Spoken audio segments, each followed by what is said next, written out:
Good evening from North Tonawanda High School, just outside of Buffalo, New York. It's another NPSL matchup. Tonight, the Buffalo Stallions take on crosstown rival the Niagara 1812. Hello again, everyone, and welcome. I'm Tony Occhiuto for this evening's Call of the Game.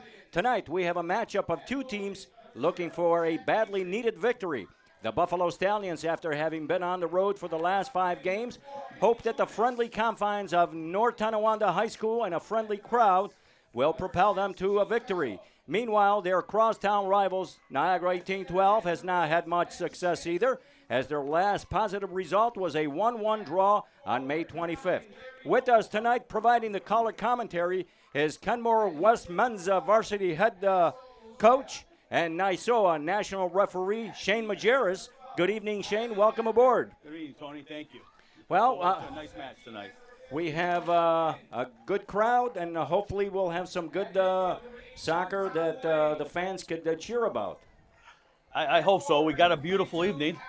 You can't ask for a nicer night. Maybe a little warm, but starting temperature at game time, 87 degrees tonight. Yes, we're going to have to take a hydration break because that's the rule, right?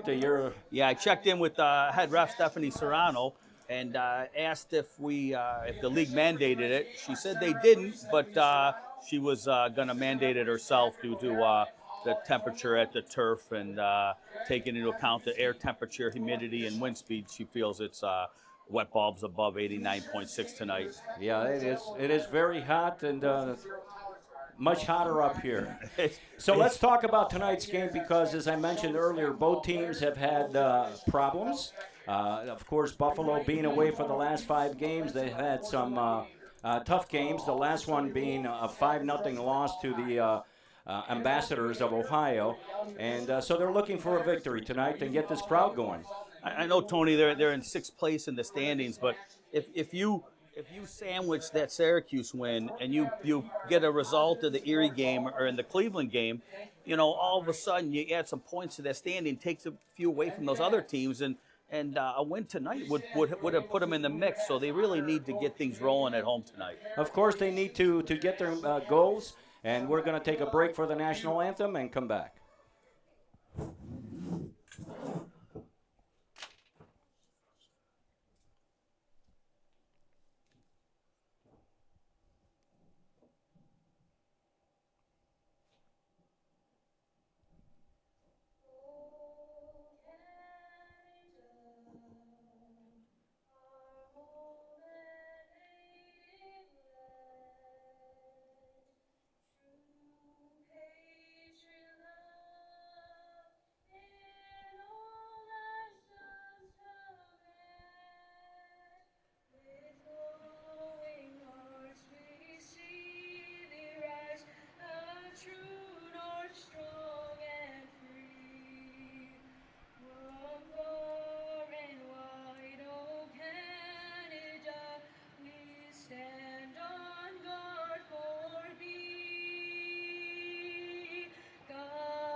Okay, the national anthem has just been completed. Shane, let's look at Buffalo's lineup in goal.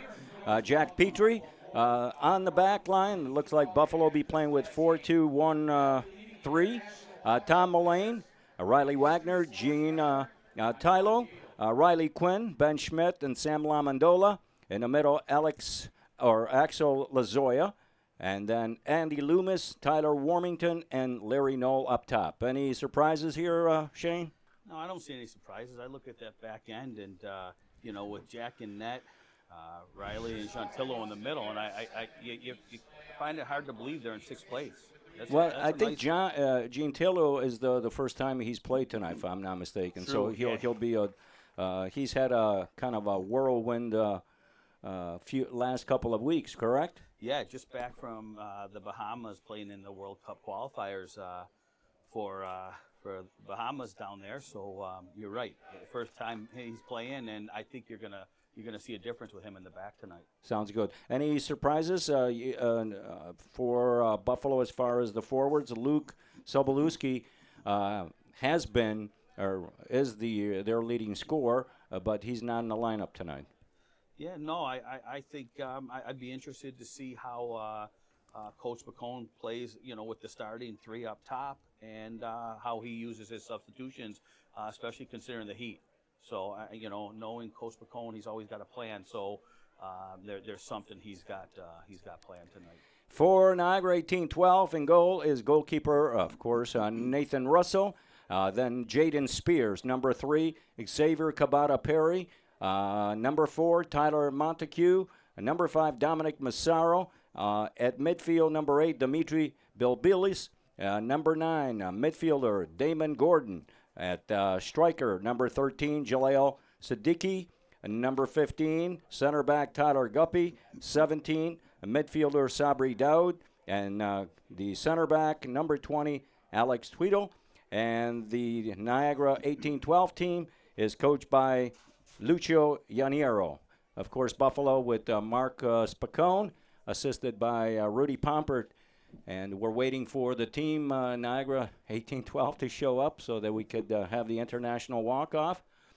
And we'll get this game underway. Tony, you look at the Niagara 18-12 roster, and you think Nathan Russell, Dom Massaro, and Spencer Reisman, Spencer's not, he's a scratch tonight. All three of those are Newport graduates. And so it's nice to see them involved in the MPSL. Of course, I just want to remind people that, and we haven't mentioned that yet, that during the first half we're going to have Buffalo State coach Francesco Cardillo with us, and at halftime we're going to have Niagara University coach Bill Boyle, and in the second half we're going to have the Canisius College coach Michael Tanky. All right, so we're waiting for the teams to line up. As we mentioned, the referee for tonight's game is Stephanie Serrano, assisted by Paul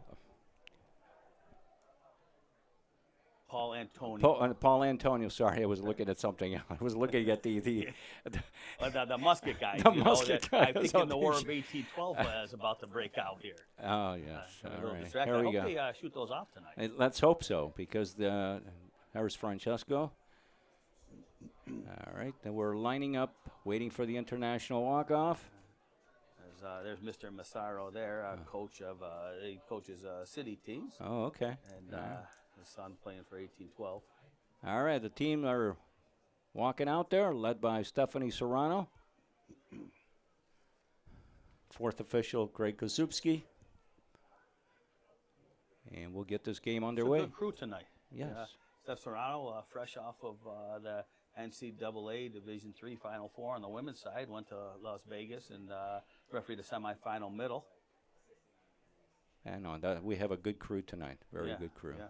And it looks like we're going to have a nice crowd as well. The first game, which was 5 weeks ago, or 6 weeks ago, we had over 1,200 people here. So it's really great, and that's a testament to the hard work that this organization has done to get ready for this season. Of course, they are an expansion team.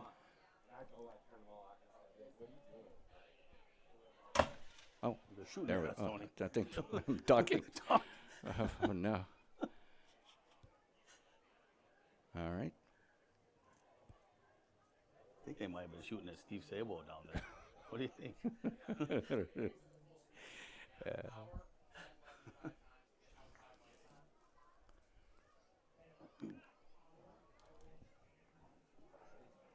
All right. We'll get this game underway. Nice to see all the kids out here supporting this program. And that's one of the things that this organization has tried to do, incorporate these young kids. They have a lot of teams, and it's great to have so many kids be exposed to the sport. And that is good news. And hopefully it's, this season, of course, there's a lot of growing pains, but someday those little guys, they'll be on the roster. That's right, yeah.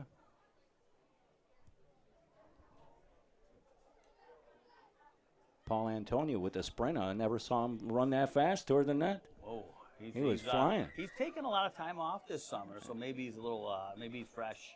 We're talking about the assistant referee, Paul Antonio, who not only is a referee, but he's also a magician. Yes, yeah. You want a magic show?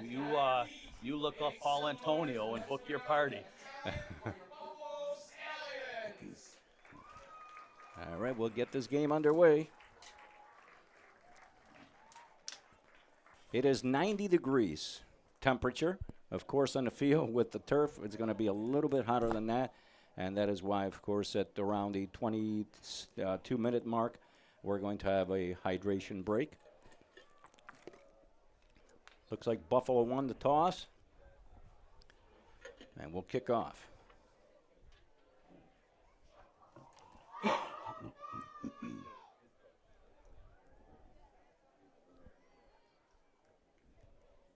Interesting lineup. It looks like Buffalo's going to get that ball down there and go right after him. Yeah, they're lined up for serving that ball down over by AR2 over there. They have four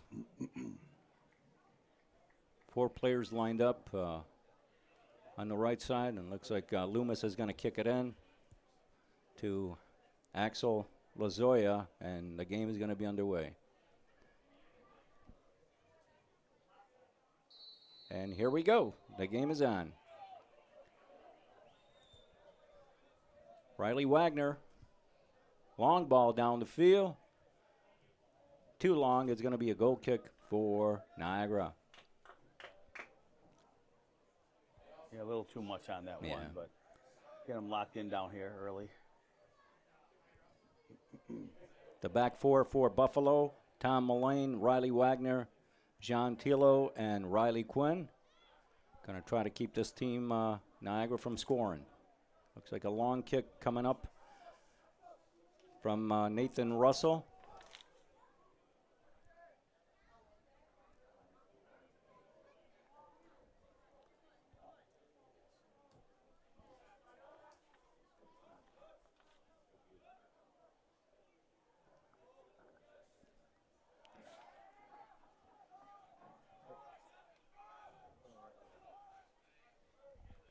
There's Gene Tillo to Jack Petrie, back to Tillo. Ball out of bounds. It will be Niagara throwing.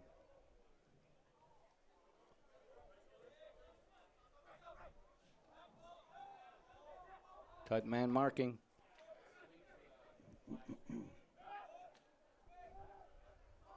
Ball stolen by Axel Lazoya. Turns it back into zone end. Back to Riley Wagner, to John Tilo. Hospital ball. We're going to have an offside. Okay, it is offside. Larry Noel was offside, but referee says play on. Alex Sweeto with the ball. Back to goalkeeper Nathan Russell, who swings it to Jaden Spears.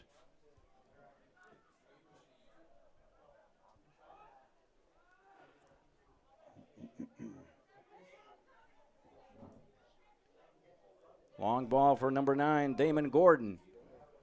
Being marked by Riley Quinn. It's going to be a throw-in for Buffalo. Just getting started here in North Tonawanda High School, this matchup between the Buffalo Stallions and the Niagara 1812. Lazoya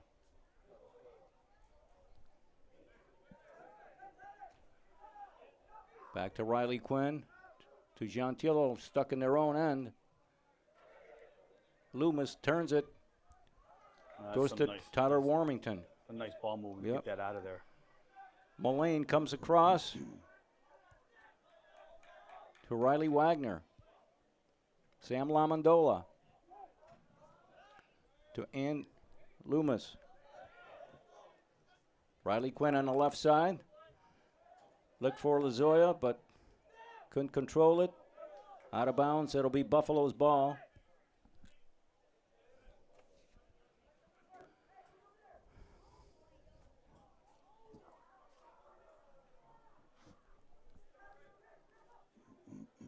As we mentioned a little bit, we're going to have Buffalo State head coach Francesco Cardillo here.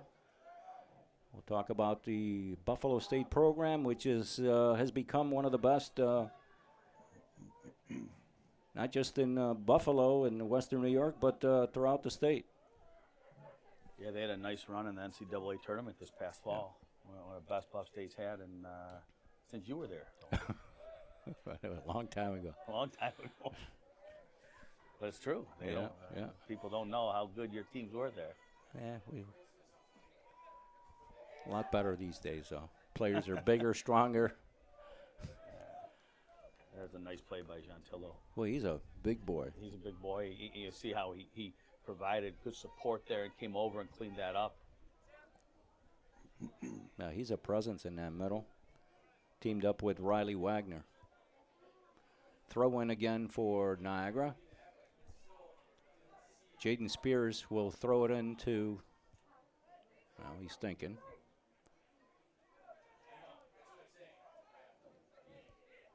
Back to Jaden Spears.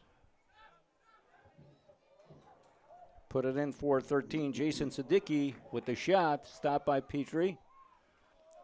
Cleared out by Tom Mullane. That'll be a throw-in for Niagara. Nice save by Jack Petrie.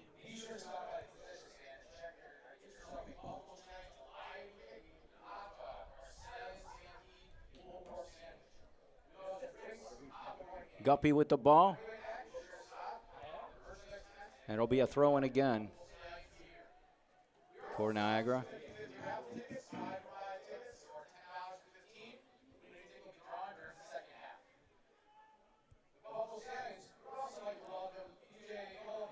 Ball up for Larry Knoll, being marked on a play by Tyler Montague.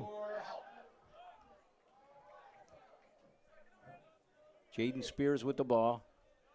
Being marked by Loomis.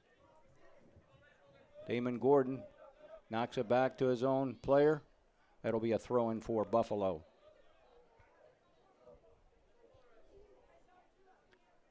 Shane, only, 5 minutes into the game. What do you think? I think that, the pace is, nobody's really pushing it yet, and I think that the heat has a little something to do with that. They're feeling each other out right now, exactly. and see how the heat impacts the game. Throw in for Buffalo.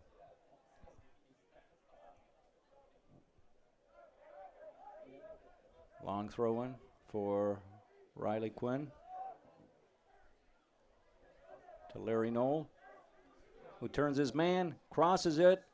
Oh, in front. Lazoya with the shot, stopped by Russell. It's cleared out by Niagara.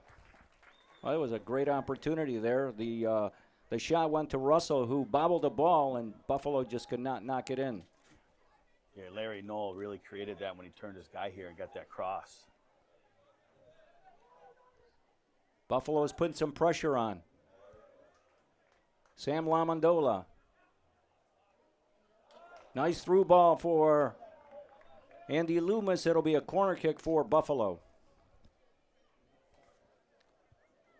Buffalo's starting to put a little more pressure on. We're gonna see Gentile go get in the box here. Oh. He can attack the ball on the offensive end. Gentile is going to be playing at Damon College, correct? Plays at Damon for Bediaco Swan. There's a corner. Cleared out by Niagara. It'll be a throw-in for Buffalo.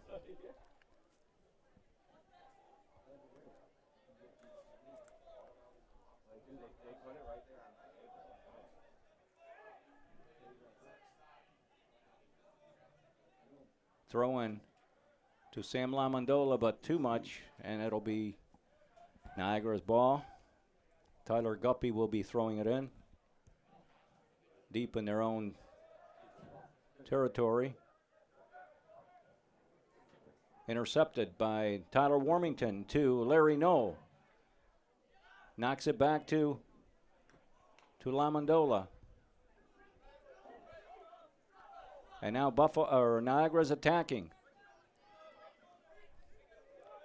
Gordon with the ball. Waits for help. Being watched by Lamondola. Riley Quinn knocks it away, and it's taken back by Sam Lamondola, who goes to Riley Wagner. In his own 18-yard box to John Tilo. And now back to Jack Petrie, who looks over the field. Chips it for Riley Quinn. Ball for Larry Knowles. A little bit too far. Russell comes out and knocks it away. Buffalo converges on the ball and gets it back.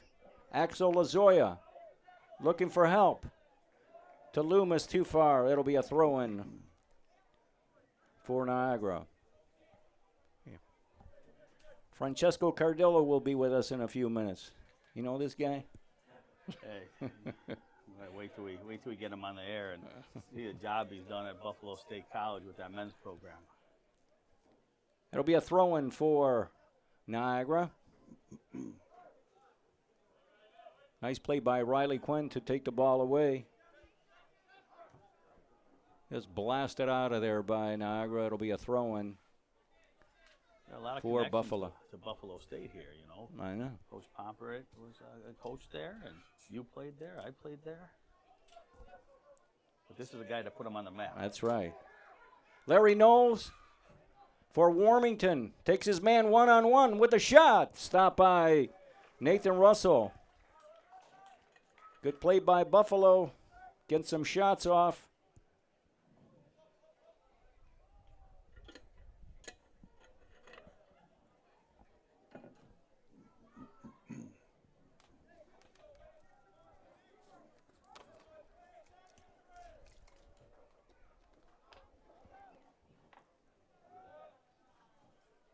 Niagara gets the ball. Marked on a play by Lamondola. Perry with the ball for Niagara. Back to Bilbis. To Montague. Being pressured by Lazoya.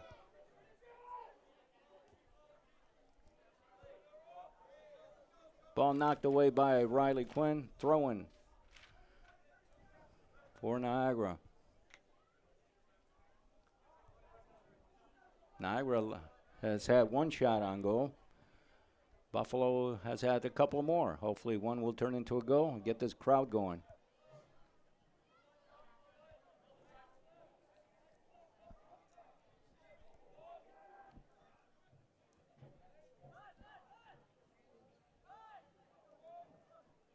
A through ball cut off by Gentilo. It'll be a throw-in for Niagara. Tyler Guppy with a throw-in. This portion of the game is brought to you by Sportsplex, Western New York's premier indoor soccer hub, and the official indoor training partner of Buffalo Stallions. Ball knocked up in the air. Guppy again with the ball. Tweedle. Chips it. Knocked out of there by Riley Wagner. Mullane grabbed his man, but luckily the referee didn't call that one. He got a little handsy. Little handsy, but I think any call there would be harsh. Long ball for Lazoya. Knocked away by Niagara.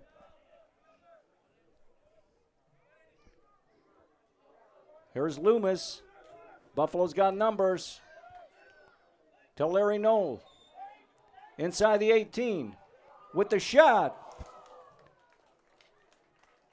Just missed. It'll be a throw-in by the corner flag for Niagara.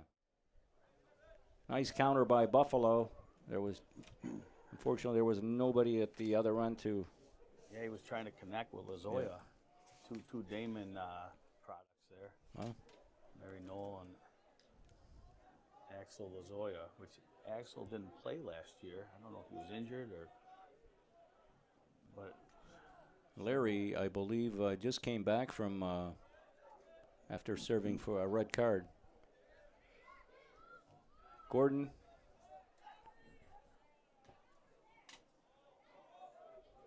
Pass to the left side for Niagara. Against Mullane. Guppy with the ball. To Montague. Tweedle on the right side of the field into the middle.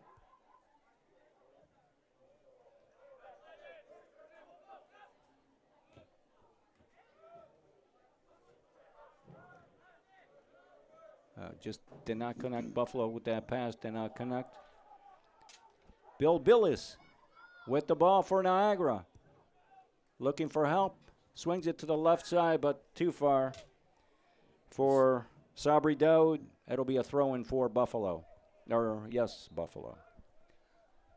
14 minutes. You see when Niagara 18-12 gets the ball here, just they're half of midfield. The spacing from Buffalo is real good. They're being real patient, staying in their gaps, protecting them, and not really giving Niagara 18-12 much to attack right now. See with this heat if they can continue to clog things up. Looks like we got a ball issue out there. Yeah, it looks like, well. I'm sure they check them before the game, but I think they mark them usually, Tony. So she's probably looking to see if one snuck in the game that wasn't checked prior to the game. Well, it looks like that's not good. The other one's not good.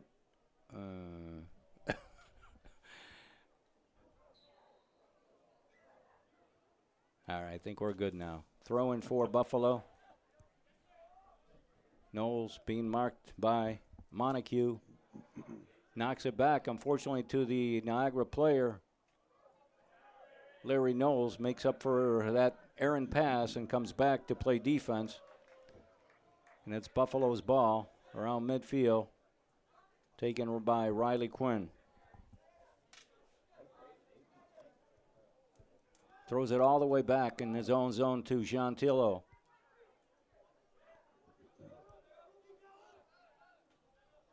To Riley Wagner. To Worthington. Tries to switch field, but intercepted by Niagara. Montague with the ball to Guppy. To Perry. Long ball, but to no one in particular. Buffalo gets it back to Jack Petrie. To Riley Wagner. Wagner back to Petrie. Chip by Petrie went to, there's a foul. Foul on a play. Probably the first foul of the game. Yeah, 16 minutes in. You'd like to see Jack play that ball over to Gentilo instead of take that chance there. Yeah. Too slow and just not enough pace in the ball. No, you got to get that ball moving. Riley got Quinn. Some promise here. Here's Riley Quinn. Oh, that's a nice run. For Sam Lamondola, he's inside the 18. Lamondola, just went a little bit too far. Niagara gets the ball back. Gordon tries the heel pass. There went no place in particular. Gentilo. To Riley Quinn. Tries a long shot. The goalie was playing out, and I think Riley thought that he might be able to beat him. You want to see that ball go into the second gap there to Larry Knoll. Yep. The first one was marked. You serve that ball in behind the defense. Larry's in. Yeah, I think he just saw the goalie a little bit far. He goes, well, we'll try to chip him, but that isn't going to happen. There. He was way too far. Ooh. I thought he went in with the spikes, but no call by Stephanie. I thought to myself a little bit of ow. I thought cleats were exposed. Oh, Oh, here we go. here's Knowles going one-on-one with Montague. Was able to take the ball off Knowles' foot. He was one-on-one with him.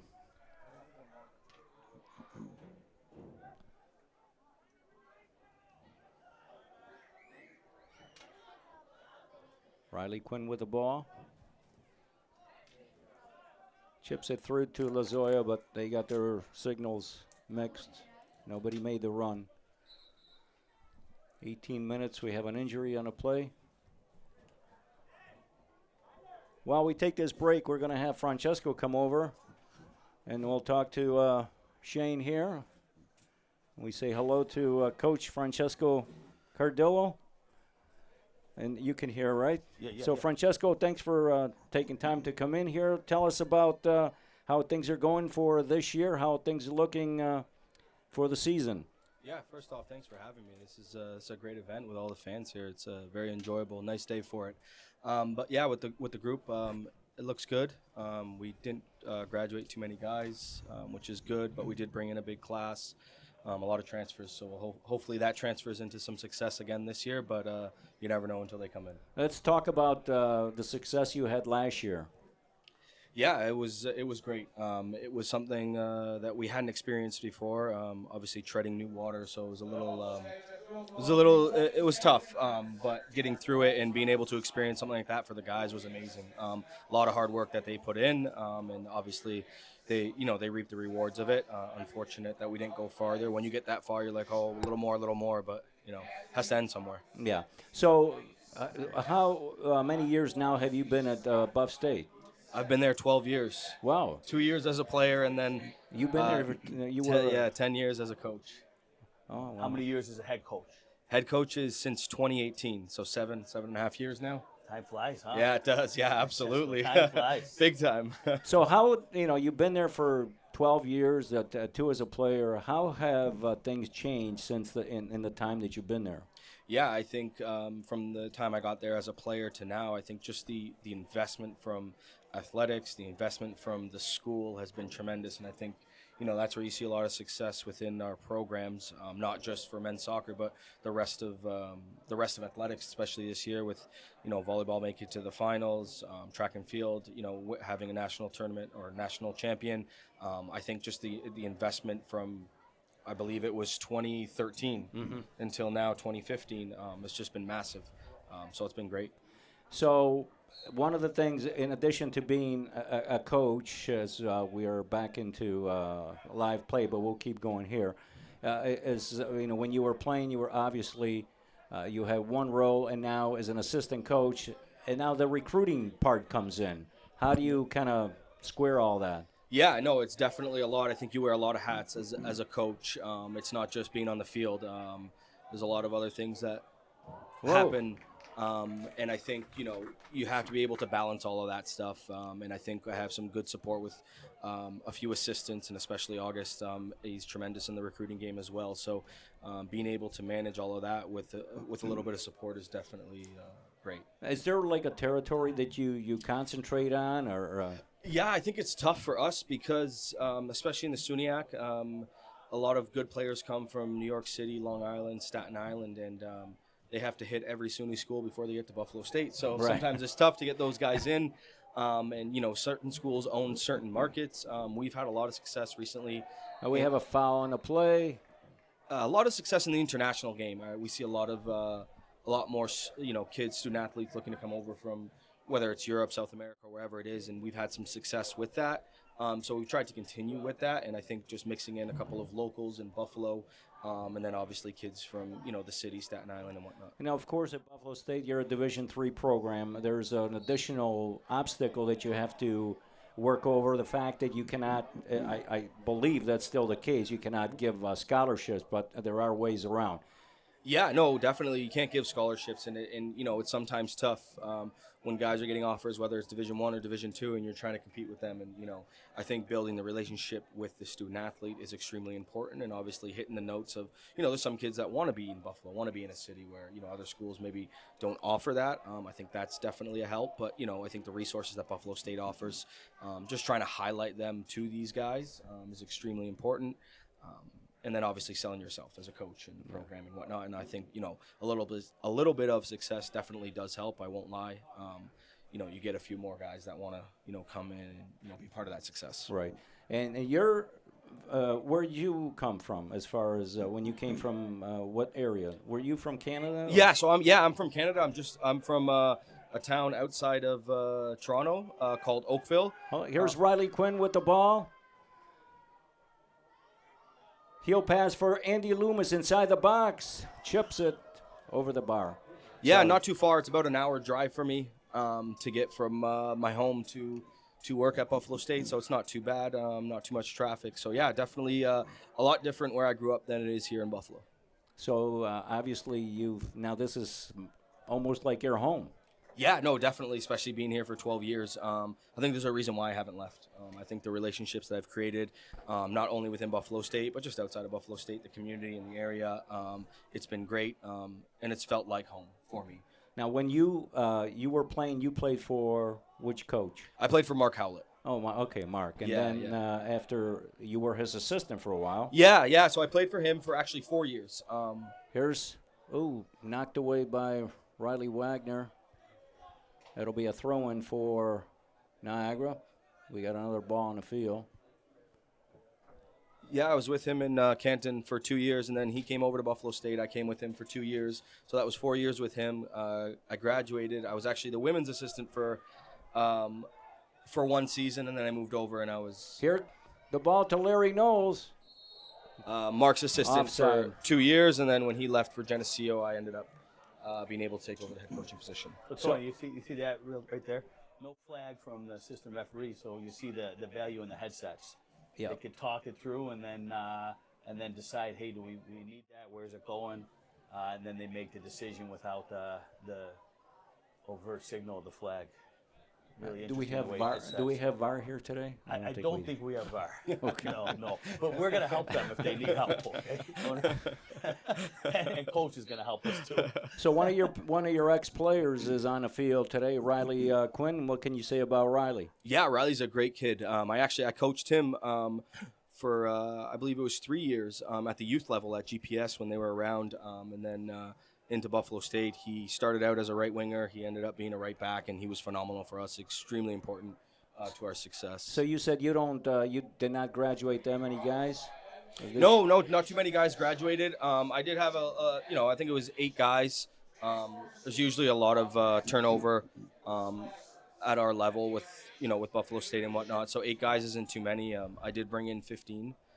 So I'm looking to continue with a big squad this year. So we can expect another successful season for Buffalo. I hope so. We'll see. You never know, but yes, that's the goal, to continue the success. Is this where you have that successful year now? Is this where you feel the pressure a little bit? Oh, definitely. I think it's just so important to.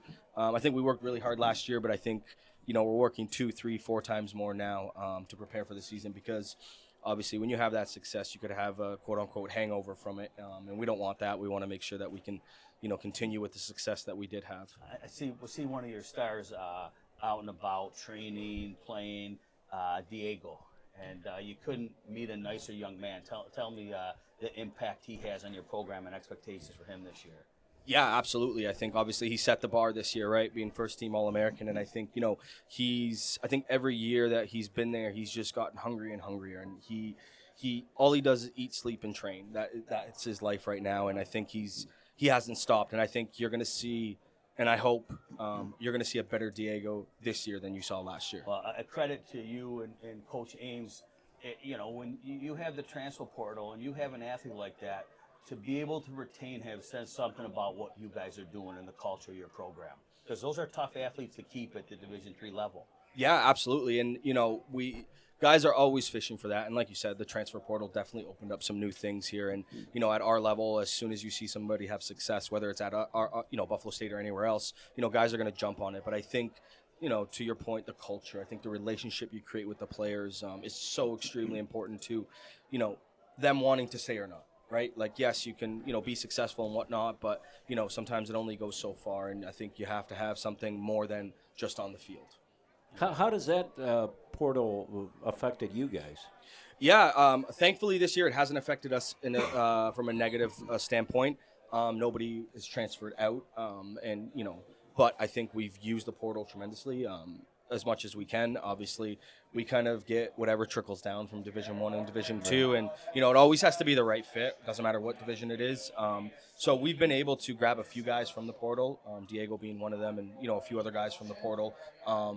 This past year, Tapiwa Mushonga, our center back, who I thought was very good this year. We've grabbed him from the portal. So for us, it's been very good from a positive standpoint, but hopefully that continues. So just to finish it off, what can we expect this year from your team? Our expectations for ourselves this year is to do exactly what we did this year, if not better. And we want to be back in the SUNYAC final. We want to have another shot at it, and that's our main goal right now, and we hope to be there. Well, we have high hopes.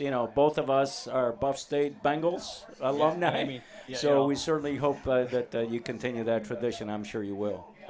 Tony's got, being a graduate from there and playing for 4 years, he's certainly dialed into your success, and I know when we're out and about, he still has his jacket from when he played there. He still fits in it, too. I'm really impressed with that. That really doesn't happen with many people, but I'm sure that jacket's worth a lot right now. He wears it with pride. I should have stole some of the grass that we used to have on the field. That would be worth something, too.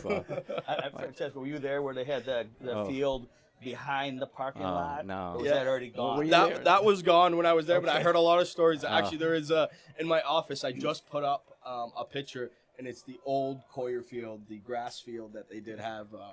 And I tell the guys when they come in, when they ask for more things, I said, this is what you could have been playing on, and be thankful for what we have. Well, tell them I played for them on that field. They didn't play us on, when there was a football game on Saturday, you went from Coyer to the mud pit in the middle of campus. And, of course, I had the pleasure of playing for the legendary Fred Hartrick. Oh, Fred's amazing. I'm still involved with Fred a lot. We meet a lot, him and I, I wish him nothing but the best, and I know he comes back every year. He comes to every game, every home game that we have, so it's nice to see he's still kicking around and being a part of everything that we do. Francesco, thank you very much. Continued success, and we look forward to many more victories under your leadership at Buff State. Thank you guys so much. I appreciate it. All right, thank you. All right, that's Francesco Cardillo, the head coach at Buffalo State College. So happy to have had an opportunity to speak with. Thank you. Take care, okay? And we're back in the game, 30 minutes into it. Still no score. Niagara with the ball. We got Bediaco Swan just arrived. He off a big win in the BDSL last night. Yes, his new team, the Stallions of the championship division. Yes. With a big assist from Bediaco Swan. Petrie with the ball. To Sam Lamondola, to Jean Tilo. Pass for Loomis to flick to Riley Quinn. Just Tony, I don't know if you saw before the water break, we just started the interview. Jean Tilo made a run up the field. We had a little combination play. Yep. He went from center back to them serving a ball through, and he was a couple feet away from connecting. That was a nice combination play. That was a real nice combination play. You see the impact he can have on a game. And especially when it's not like he's attacking all the time. All of a sudden, he surprises people, and he comes up there with that size. He's just imposing. Well, I had to look real quick, and I was, 1 minute he's there, and the next minute he's in this box down here. And Lazoya being held on a play, but Serrano says play on. Lazoya still with the ball to Loomis. Can he catch up to it? Yes, he can. Being marked by Tweedle. The cross inside. The shot by Knowles. Great stop by Nathan Russell. You know what they call that, Tony? They call that almost a referee's dream. Yeah. They get the advantage in the middle of the exactly. field. It almost ends up in the back of the net. It would have been 1 point for Serrano. if Great that went in play. the net. It was a great refereeing. Lazoya to Sam Lamondola. Back to Lazoya, but too far, knocked out. John Tilo goes underneath it to Riley Wagner. Wagner to Tom Mullane. To Worthington. Cuts into the middle. Pushed the ball too far and taken out on a nice tackle by Alex Tweedle. I don't think Warmington liked that tackle. No, much, he but got- It looked. He got smoked. It did look clean from here. Yeah, it did.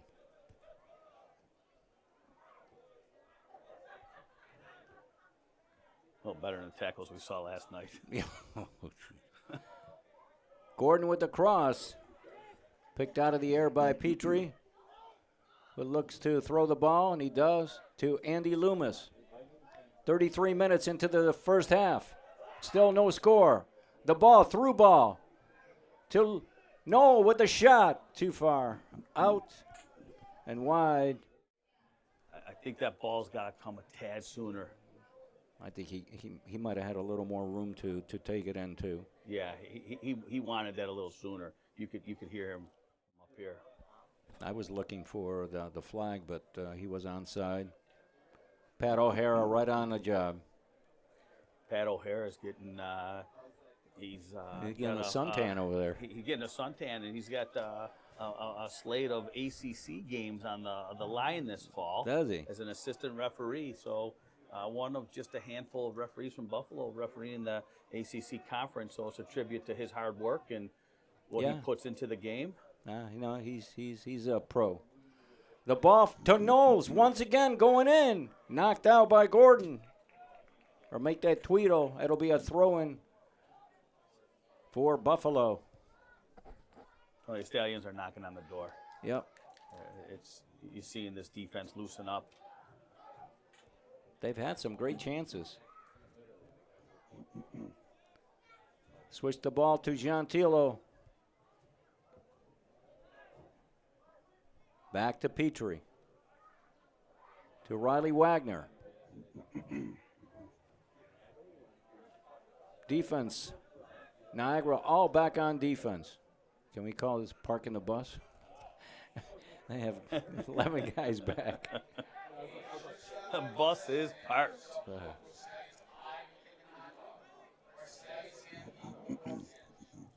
Our halftime interview, Tony, Jaden with Spears. Bill Boyle from Niagara. He's heading up the ball boy crew tonight. Oh, is he? don't- Oh. Yeah, we're gonna have to ask him what's tougher, coaching the Division I program or the ball boys at this game. Well, he's really moving up. Niagara University coach, ball boy supervisor. Can water boy be far? I think we're gonna leave that for Dave Hesh. We'll let him know. We'll maybe get him dialed in. Lamondola. Oh, to Riley Quinn. Just behind him. You want to find Bill Boyle's assistant, Dave Hesh. You know where you find him nowadays? Where's that? In the Niagara River fishing. Oh, really? He's a big fisherman now. Foul on the play. Riley Wagner taken out. It'll be Buffalo's ball. Great day to fish, that's for sure. Yeah. The last couple of days.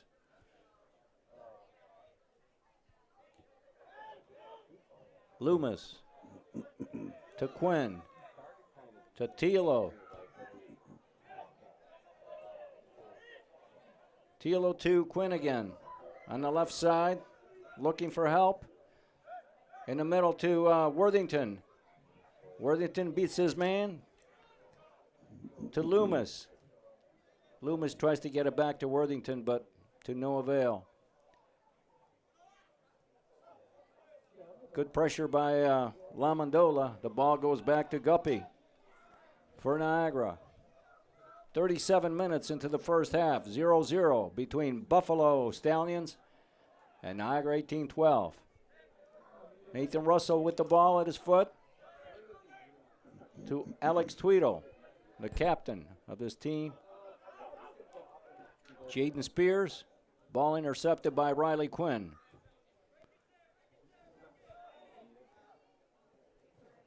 Lamondola to Wagner.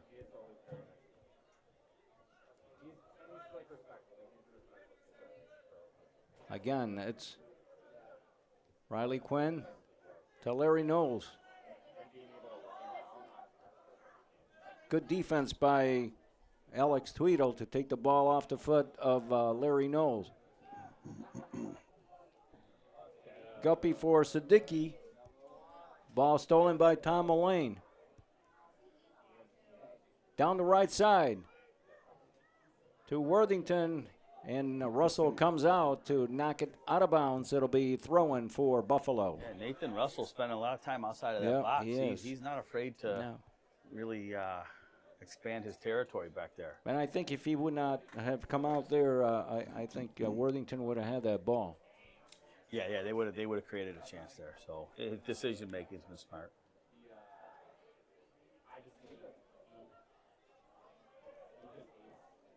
Knowles inside the box with the shot. Blocked by the defense. I thought maybe Larry could have turned that ball. Yeah, I thought he was going to turn that, but it was a nice layoff to Sam Lamondola, and then really it was a nice shot. Kept it low, and, obviously it was blocked, but Through ball for Knowles, but it goes right to Nathan Russell. no action on either bench yet. No, We're 39 minutes in, and there's no. Of course, as the rule goes, if player is substituted, he's done for the day. See how Buffalo can take advantage of this. I mean, Niagara 1812 only has four subs down here, so you wonder what Coach Spicone is thinking. He's looking in the book now. Got the game plan in there, Tony. Is it? He's looking in the book now. I see. Are you sure? Yeah, Coach Spicone. I think that book has got something else in there. Oh no! Here's No, Gordon. he's a true professional. And a history teacher. He'd probably give us a lesson on that's what he's doing. The significance of 1812. I thought you were going to tell me the story today. Gordon, I have a little deep information, inside. you know. Oh, the cross goes inside the 18th. Buffalo defensively lucked out on that one. Yeah, we did luck out.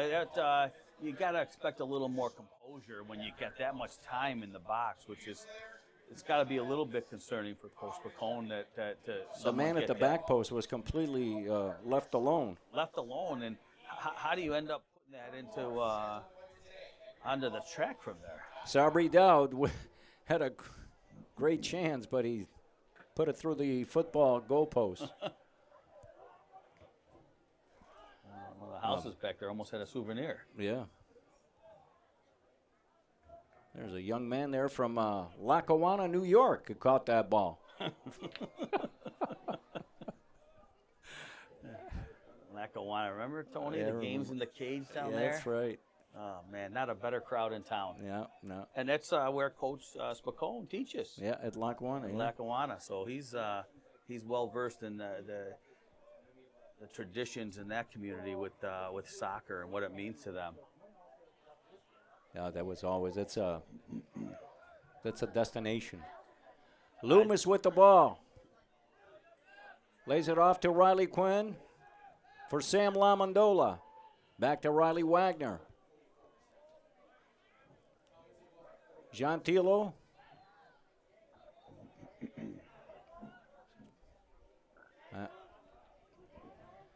Loomis tried to go back to Riley Quinn, but Tony, when that line comes up, like Niagara 1812 was bringing that line real high. right. I think that Midfield. Stallions need to look a little bit quicker into Larry and maybe springing him with that line up at the 40, 50 yards from goal. Gordon one-on-one with Tilo. Crosses it. Just off the head of the Niagara player. Buffalo kicks it out, and it'll be a throw-in. Montague with the ball to Alex Tweedle. Back to Montague. And the 2 times now that Niagara's gone down there, that's gone down that right side, they crossed it and just missed. So Buffalo's going to have to tighten up on that. Well, if they connect on that last one, And there you they got go again. 2v1 on that back post. Yeah, Niagara's figured something out here.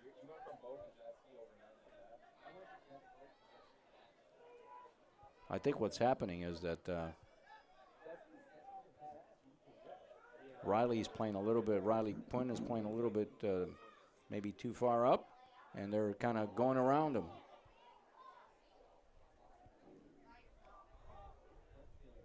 Ball knocked up in the air.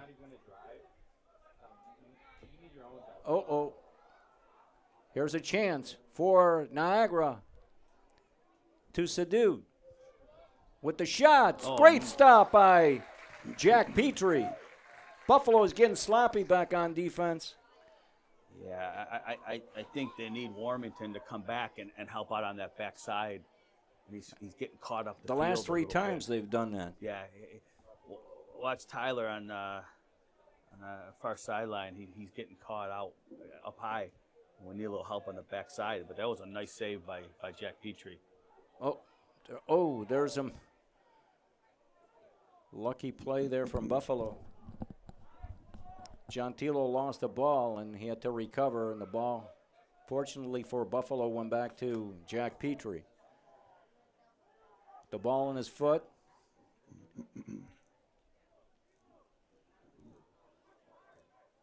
Gentilo with the ball. Again, looks to Riley Quinn. Long ball to nobody in particular. That was from Ben Schmidt. Nathan Russell puts it back in. I wonder what he sees on that play, right? Well, what I saw from up here is nobody was moving. So he was expecting a little more movement Somebody, up top. yes, absolutely. Well, the line was high, so what we were Yeah. saying before, but, just not on the same page on that play.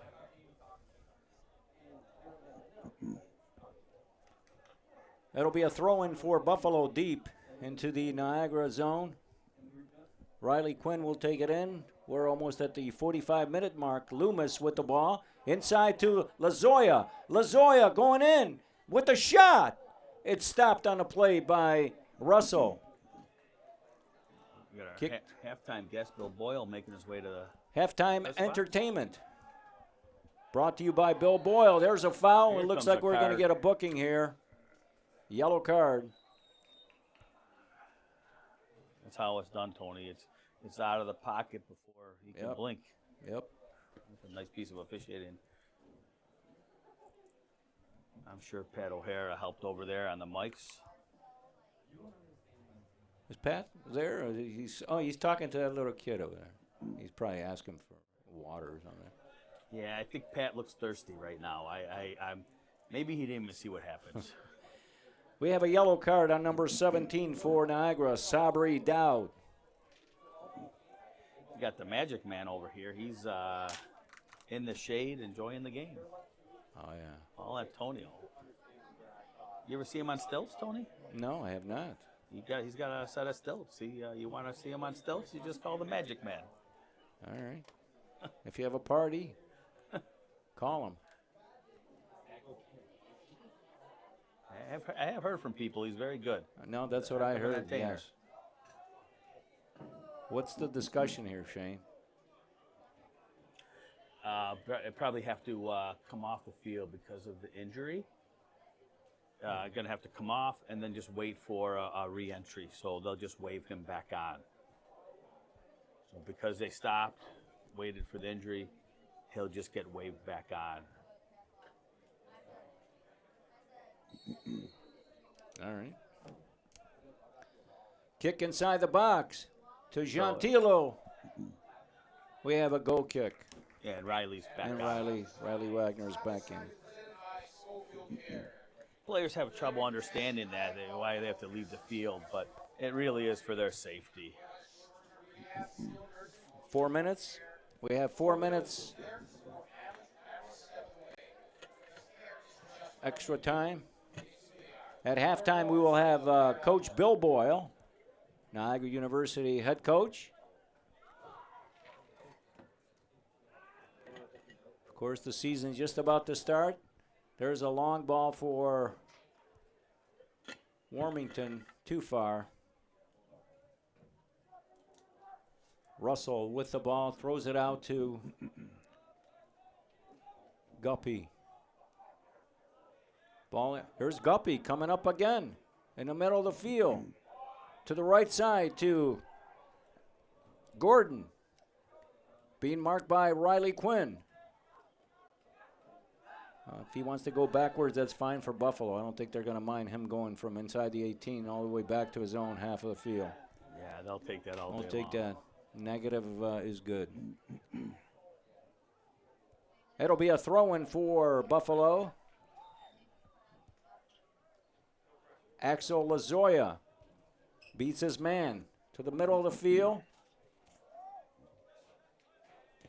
Thank you. Too much. Thank you. Adult beverages? No, just water.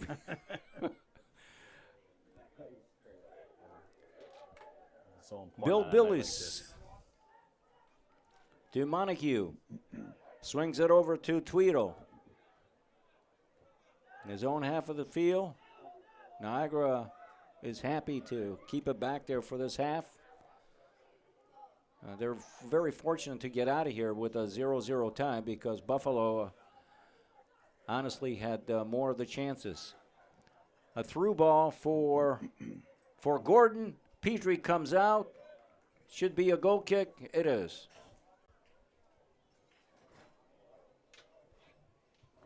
About 2 minutes, Tony. I think both of these Try to guys. refresh ref questions.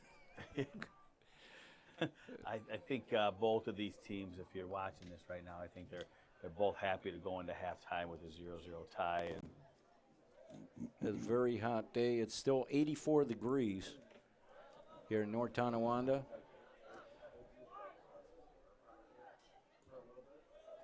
Larry Knowles. Pass back to Lazoya, just too far. Couldn't handle it. Guppy with the ball.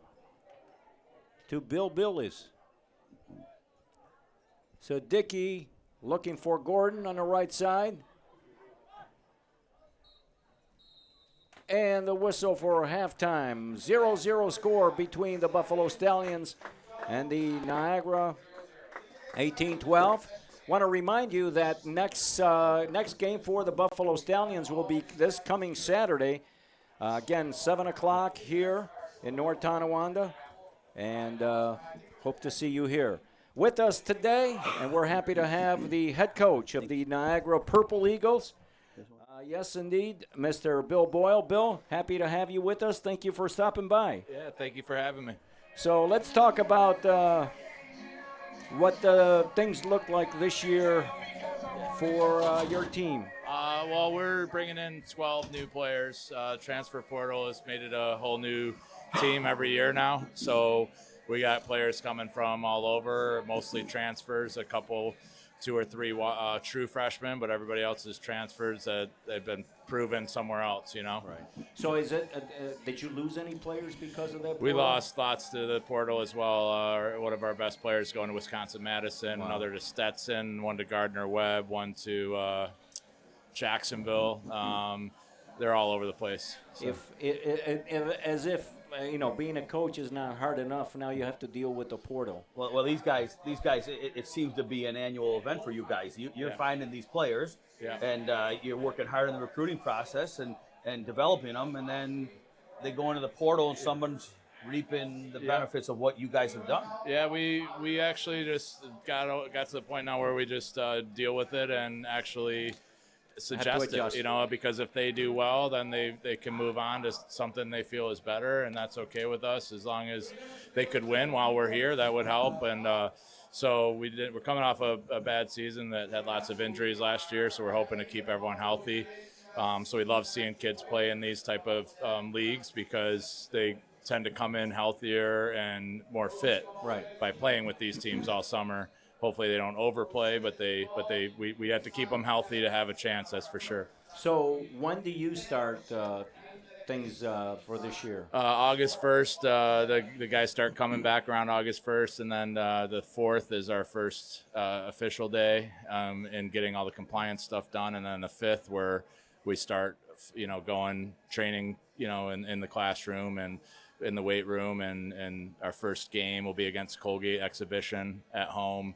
I believe it's on the 9th or 10th. I can't remember. So how do you feel that the season's going to – obviously you can't make any predictions because there's a whole bunch of different things that go into, having a successful season. But yeah, we're optimistic right now. We have, we think we have a lot of talented players returning and a good leadership returning, 2 captains returning that are great leaders, and they'll help kind of mold the team to our culture. And but we're gonna work hard. We're gonna defend like crazy all over the field, not give up goals like we did last year, and try to stay healthy. And then we'll be in every game if we can do that. Right.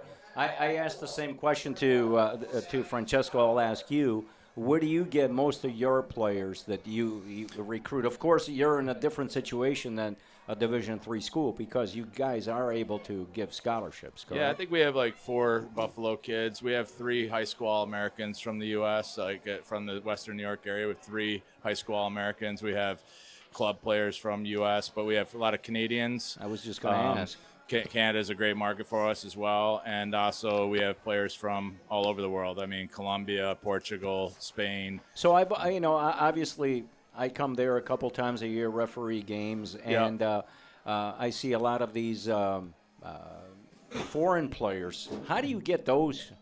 Well, that's the thing. It's about supply of players. So in the U.S. with 208, I think it's 208 college D1 teams, our supply of players is global.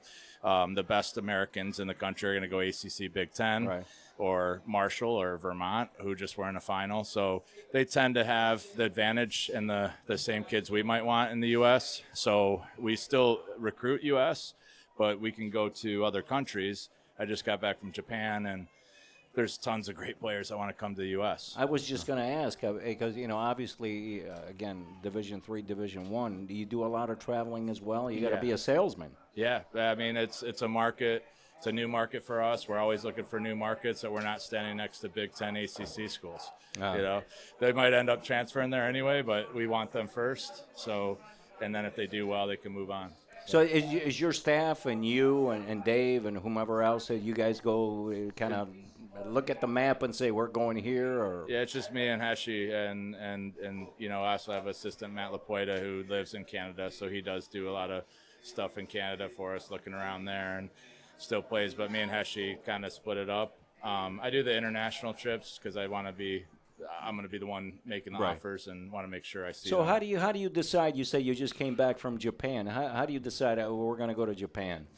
Well, I got a Japanese Ford coming in, and so the company with him, it's called With You, is a company that invited me to come over. So, and then we're just trying to trust companies that we feel will send us the best players that they can, and they're not going to send us second-tier players that they have all the time because they're trying to help another program that they feel closer to than us. So we're just trying to find places that we can trust that will send us their most capable players and that we can see.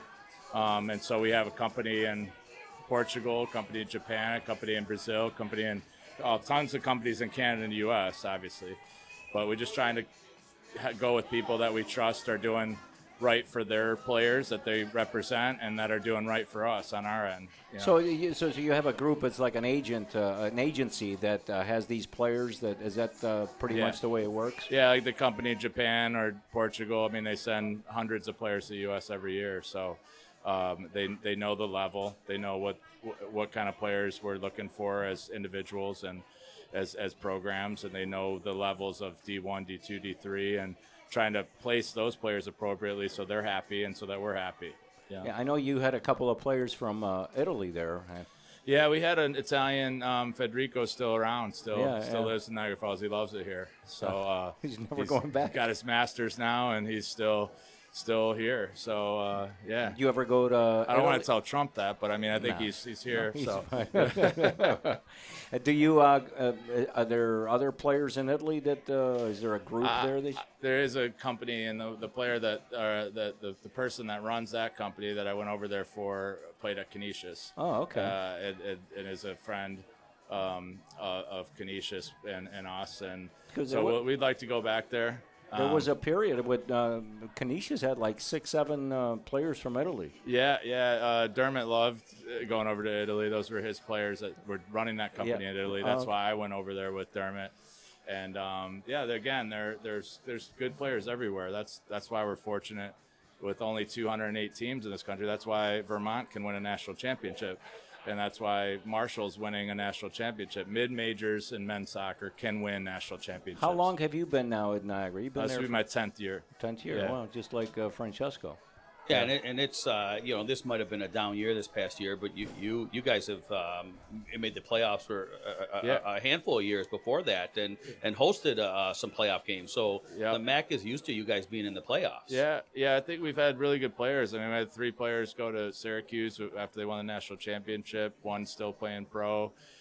We've had the players to do it if we could hold. We had the leading goal scorer in the country, and Jeldrick Dahlman, who transferred to Lipscomb and SMU and also scored 15 goals of those. So we're recruiting the type of players we need to win the MAC, and now it's just in the same thing with that year when we got to the semifinals. We had 3 of our starters with hamstring issues, so I'm trying not to hurt them. It's just something. It's tough with the college season because they're just playing so many games. Well, and that's it. There's kids that play on 2, 3 teams. Too many games. It's too many games. It's just like the pros now that they have all these tournaments. You got the World Cup qualifiers. They have this qualifier. They have the Gold Cup. Yeah, they have no break, and then all of a sudden they figure out after 10 games into the season why half of the team is injured. Well, you need a little bit of rest. We try to manage minutes the best we can, but it's difficult when every game counts, as well. You need to really, go with your horses, and too often. Look into the crystal ball of Bill Boyle. Who's the team to beat this year for you guys? For us in our league, I mean, Sankey's here. His team's getting really good, getting better each year. But in our league, it's always like, I feel like Ryder's always going to be good up there with the Quinnipiac, Marist, and Iona has been great the last few years. So Siena is always tough. I mean, our league is a grind, just like any league, right? Francisco say the same thing, Tango say the same thing. Like, there's no team you can overlook, How many games do you guys, including the preseason? There's a preseason. Yeah, How many games? We're allowed to have 20 games, so we have about 17 on our schedule, and then playoffs we could have 2 or 3 more games. So how does the new NIL arrangement with the NCAA, and how does that impact Niagara and then a men's soccer program like yours? It's impacting us already. I mean, there's players that are making $25,000 a year and have a full ride scholarship. Wow. So opting in is something that we did as a university. 6 of our schools in the MAC have done opting in. Some have opted out.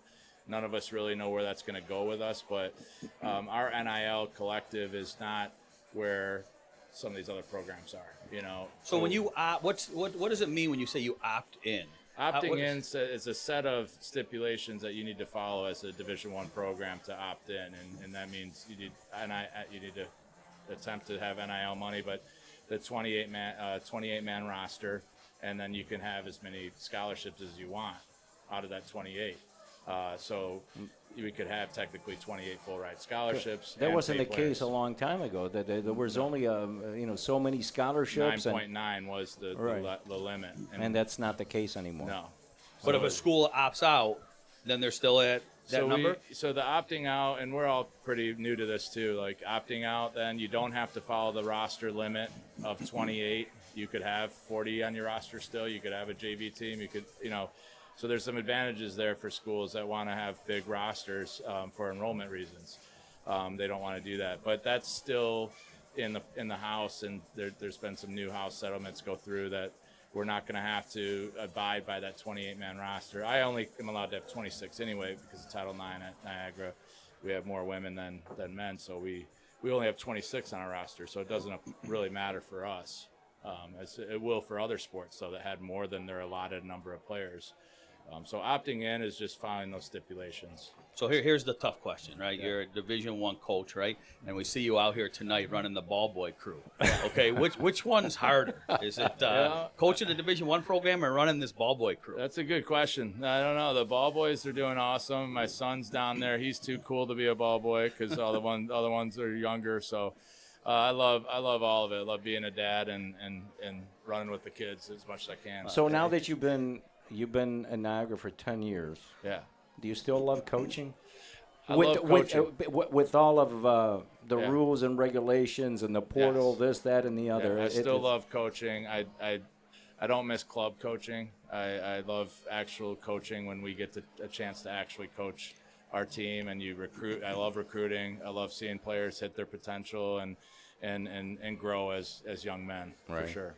Well, Bill, thank you very much for taking time to come in and talk to us. We wish you much success during the season. We'll see you, I'm sure. Yeah, absolutely. Thanks All for right, having Bill. me. Thanks, Appreciate Bill. you guys doing this. All right, thank you. Yeah, no problem. All right, enjoy the rest of the game. We'll keep an eye on the ball boy crew with you. And maybe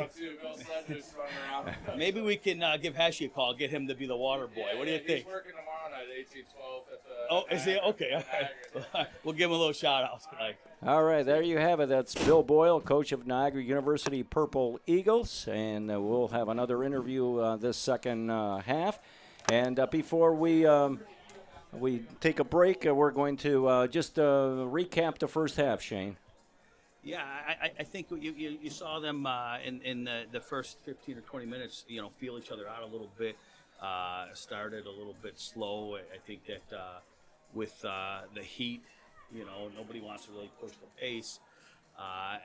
You saw, I think that the Stallions had some real opportunities there. I'd say 3 or 4 opportunities that they were knocking on the door, and I wouldn't be surprised if we could see them get one here early. But they haven't used anybody from the bench, so they have a full complement of substitutions and we'll see how available. Coach McCone's going to use that.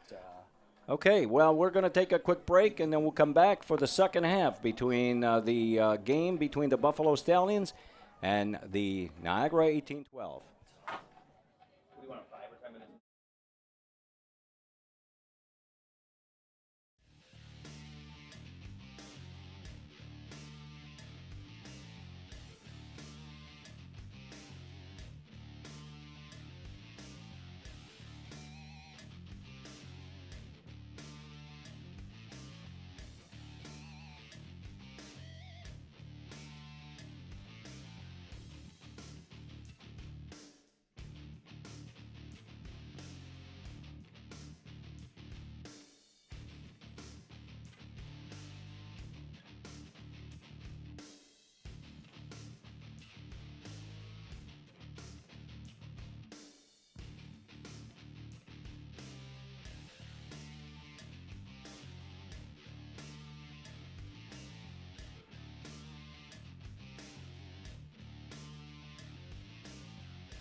Started. Looks like we have no substitutions that were made by either team.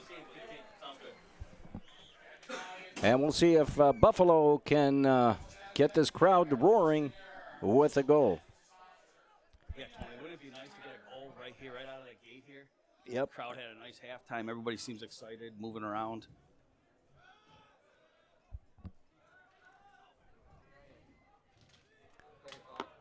Mullane with the ball.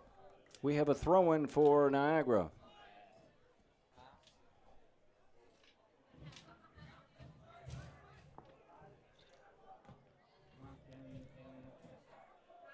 Ball to the right side. Gordon with the shot. Petrie with the save. Outlet pass to Tyler Warmington. Cuts into the middle. Goes to Axel Lazoya. To Sam. Lamondola, Riley Quinn. To John Tilo. Ben Schmidt with the ball. Ball goes inside the 18. So coach saw something here. He moved Larry Knoll out wide to the right. and he's going to try to maybe get him through a gap. Instead of playing him as that high 9, he's going to bring him back out wide and try to shoot him through a gap and see if we can get something going that way. Loomis to Riley Quinn. Back to Riley Quinn. Chips it through for Knowles. Just too far. Tyler Guppy with the ball. To Sabri Dowd.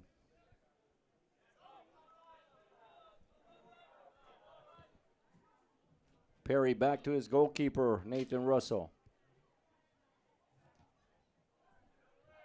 Yeah, moving around. Back into the middle.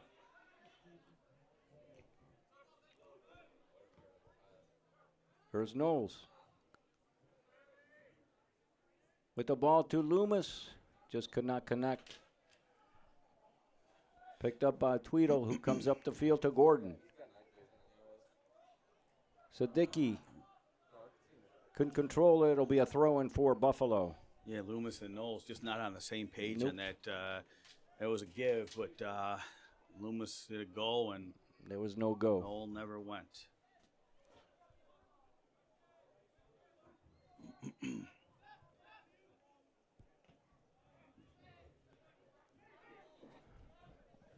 Ben Schmidt for Tom Mullane. Turns it back. He loses the ball. Mullane loses the ball. Inside to Sadicki. Turns a shot. Petrie with a save.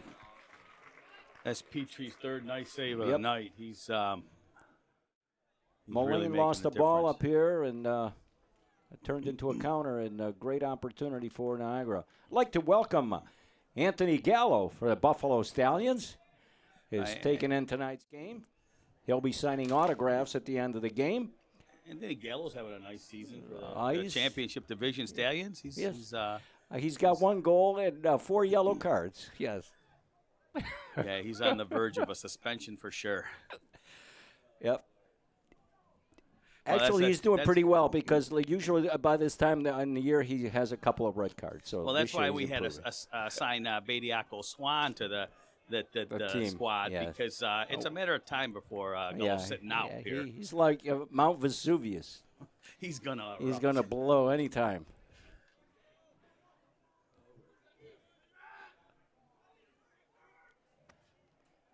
Good pressure by Sam Lamondola, taken down. Oh, it's got to be a dangerous play against Larry Knoll. Good self-control. Larry Knoll just coming back from a red card, something that Anthony Gallo knows too well about red cards. Tony, this ref crew's had a good night tonight. They're really everything's been spot on, but I don't quite understand that dangerous play call there.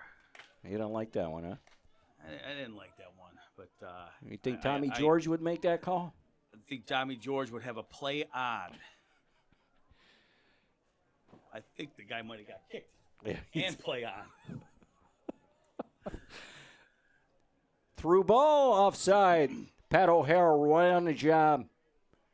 Sharp as ever, calling the offside.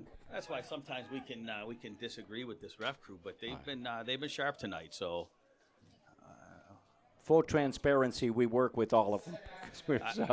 we work with all of them, and we haven't said much about the fourth official, Greg Kazuski, but anyone who's heard that name knows he was a longtime athletic director at Clarence Central School District, and very well respected. And here's Knowles against Gordon. We have a corner kick. Yes, indeed. Tony, nobody refs more games than Greg Kazuski. He goes down to Florida. Yeah.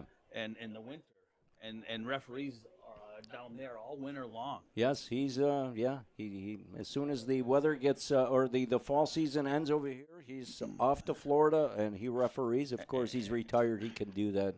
More power to him. He asks good questions, and he's just he's a sponge. Yeah, taking in everything he can. And I remember playing against him when he used to play for Amherst.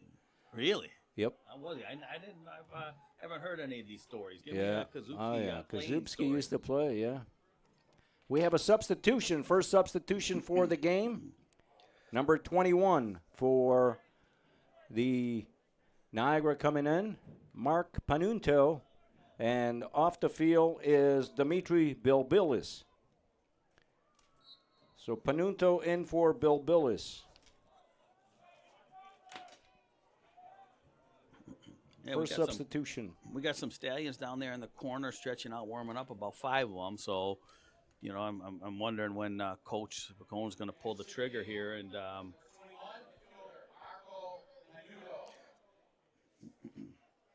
here comes Lamondola. Nice run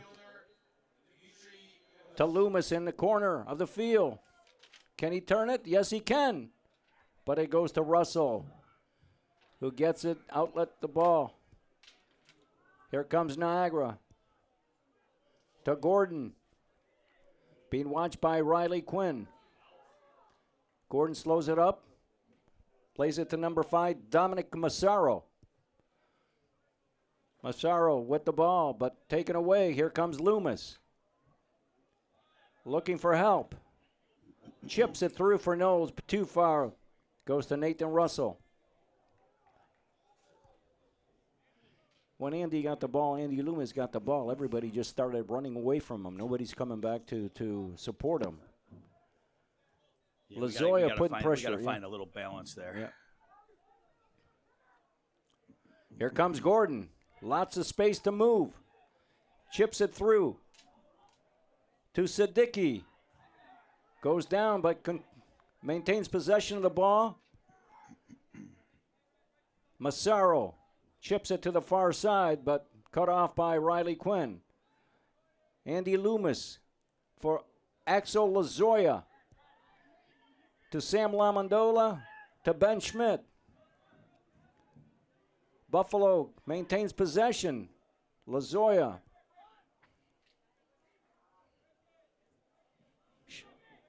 Chantillo to Riley Wagner.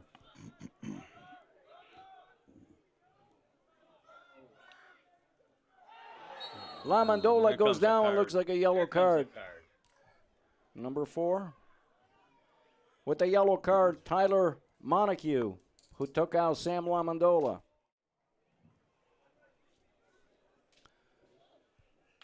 I'll tell you, Tony, you watch this. You watch Warmington. A little bit before that play, this side's got some potential. The gap is getting bigger, and I think I liked when Noel was out here a little bit early in the half. That I think they can try to expose that gap, but they gotta play that a little bit quicker. I agree with you, but the other thing, I for some reason I'm thinking that Buffalo could take advantage of Montague in the middle. He seems, at least in my eyes, a little bit suspect, but Buffalo has not been able to do that. Lazoya stands over the ball. Everybody lined up in the 18. Gentilo is in there. There's a chip punched out by Russell. Gordon gets it. Siddiqui to Massaro. Being marked by Ben Schmidt. Good defense by Ben Schmidt to take the ball away from Dominic Massaro.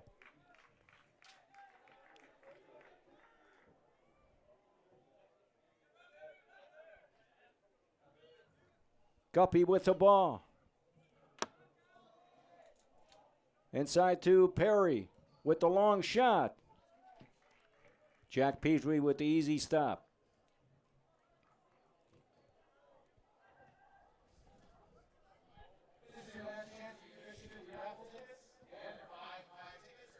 Reminder that this Saturday, Buffalo is home again against the Ambassadors, or I'm sorry, the Erie Commodores. Saturday, 7 o'clock, right here in North Tonawanda. Here comes Buffalo. The ball in front, but stopped on the play by Nathan Russell. And we have injuries on the play and an offside. Nathan Russell, goalkeeper, is down, and Larry Knowles just getting up. And we're going to see if a trainer is needed on the field. That looked promising, but This could be a problem for Niagara 1812. It doesn't look like they have a goalie on the field. As a reserve. I mean, maybe there's somebody on the field who could. No, it looks like he's going to be okay. He's going to be all right. That's good.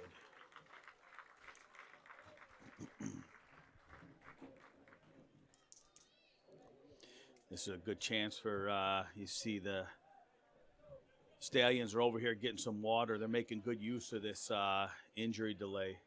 Yep. They all got some hydration here. And Nathan Russell will put the ball back into play. 57 minutes gone.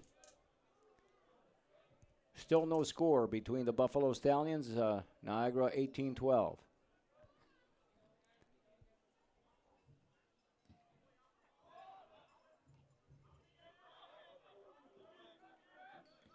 Headed out of the air by Riley Wagner. We have an offside against Buffalo. Niagara with the ball.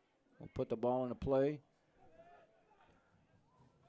Perry with the ball. Through ball for Daoud. Being marked by Tom Mullane. To Panunto. Just went into the game. Larry Knowles. Good pass to Tyler Warrington. Back to Knowles. Against. Oh. Here's Worthington, but ball's out of bounds. Great opportunity for Buffalo, just could not, that final pass just could not yeah, if he could have gotten that connect. across, the Stallions had two guys in the box ready to pounce on that opportunity. Too bad it just made it over the line, and assistant referee there is in a great position to make the call. Looks like Buffalo's going to be making a substitution. Looks like Luke Sobolewski will be coming into the game. Any speculation who's going to be coming out? Let's see. Yeah. I don't know. Maybe Warmington. I think he's going to pull him out. Loomis. Here comes Loomis. I think those guys on the outside are really working hard. And I would say those are the guys that are really struggling. But, what's going to be fun here, Luke Zablewski coming up here with his coach, Coach Tanky, doing an interview. Here's the shot, but stopped by Nathan Russell. He had a big goal this past season against Niagara. Oh, okay. Does he still have a little eligibility left? I think his eligibility is done. I believe done. I believe he's graduating. But wouldn't it be nice for him to come in and score a goal? And score a goal. We got Gianni coming into the game too. Pizzino coming in. Pizzino plays at Messiah, which is a perennial powerhouse at the Division III level. So it'll be nice to see what he can add to the game tonight. So Buffalo has two players up on center field. Here comes Knowles. with the shot.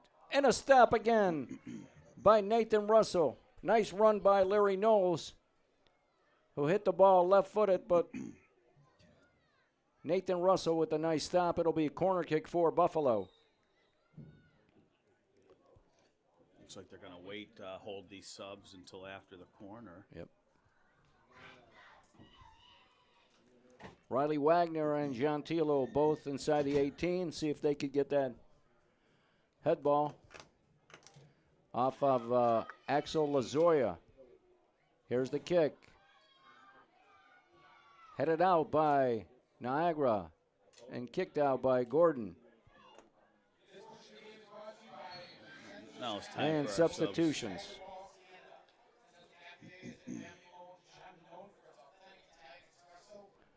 Knowles, Larry Knowles comes out. Knowles and maybe And Knowles Loomis. and Loomis. Yeah. So Beluski will go up top. And Pizzino will be playing on the left side for Loomis. I think Luke's going to go up top.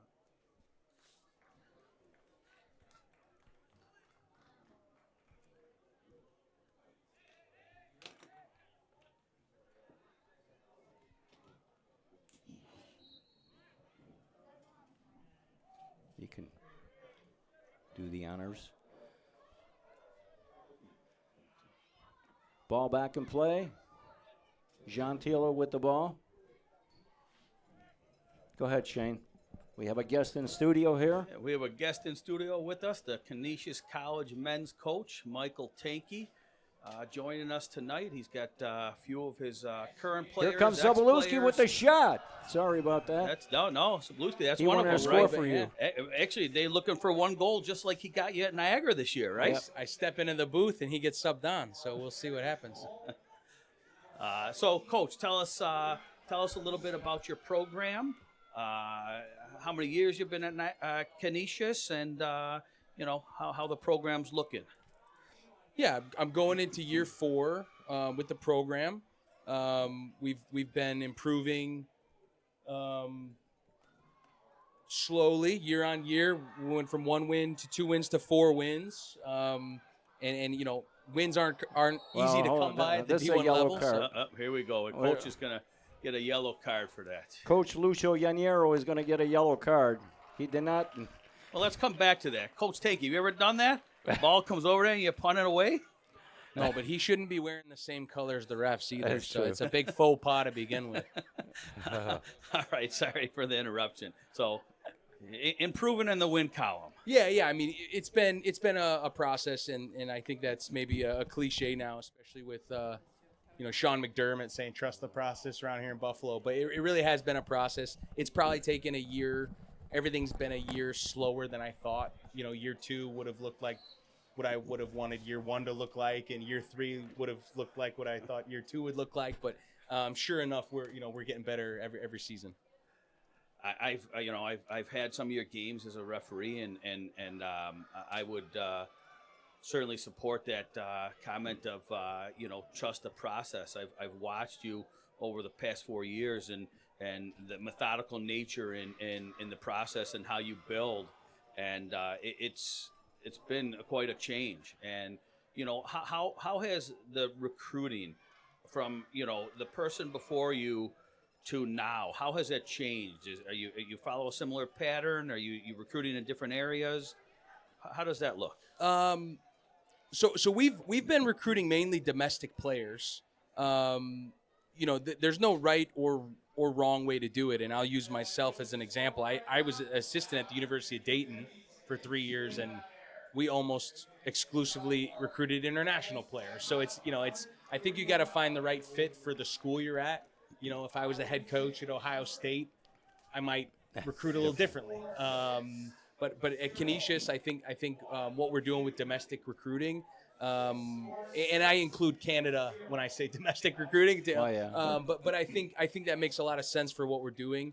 And the other thing I always bring up when people mention recruiting is practice, is the training environment and player development, because I think for us the idea is when we lose say we lose an all-conference forward that we did. We lost Eli Sidibe to graduation. He was all-conference number 9 for us. And Luke Sabluski was out here tonight, both of them. I think Eli had 5 goals and Luke had 3. So together, we're losing 8 goals from our number 9. The idea isn't for us to go out and bring in a player who's going to replace those goals, maybe a Spanish player or something like that. The idea is we have those goals in the program already. It's going to be a kid named Sidney Agri, who's a rising sophomore, and a kid named Romero Nicolaz, who's a rising sophomore, and Glody Mata and Mason Petrucci. So it's just more of a 4-year process, and I think that kind of ties back into some of the results and the rough results we've had, and now we're finally approaching a period where we have an older average age, and we've got guys that have been learning kind of the system as they've grown. I go back to like maybe college basketball, years ago with when I think it was Butler had a good run, and it was, the way they were able to do it is you get the guys as freshmen, you keep them for 4 years, and then you have men, and you've trained them your way. Is that kind of the model you're looking at? Do you know I'm from Indiana? I did You're not know speaking you. my language. I grew up in Indiana, and basketball is king there. No, Yeah. that was Brad Stevens, who's now with the Celtics, Yep. and he always talked about the Butler way. Funny enough, I grew up an IU fan. Both my parents went to IU, so I was a big Hoosier basketball fan, not a Butler fan. But now it's Purdue, and it's the coach there, is it Painter?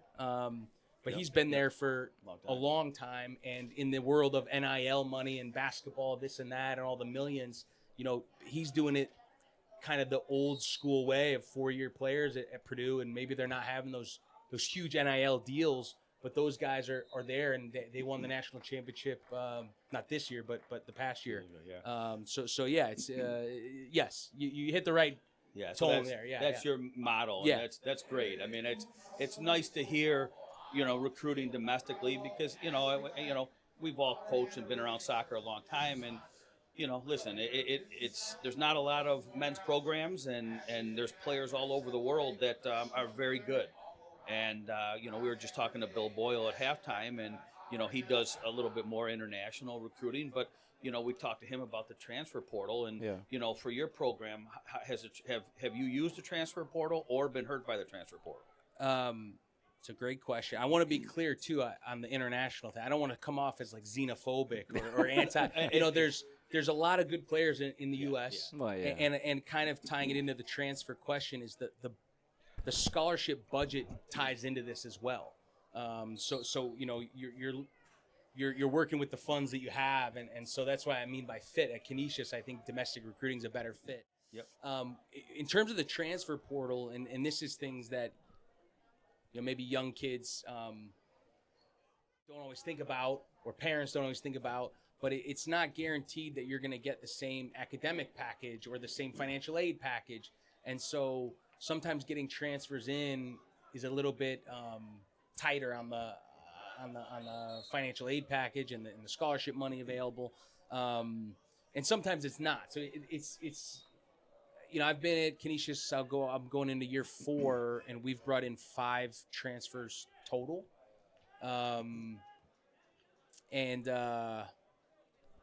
Those are impact guys, but it's not something that we're, reliant upon or leaning on.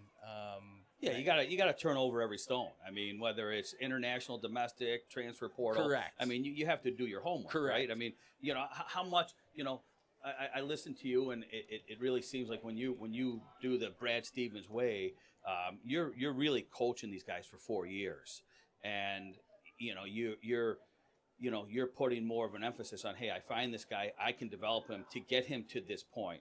He's not going to be at this point at day one, So you bring up some interesting point. How much of the job is recruiting versus how much of it's coaching? They're definitely tied together. And to kind of touch with the transfer thing and maybe getting hurt in the transfer portal, because Canisius is lower on the totem pole, nationally.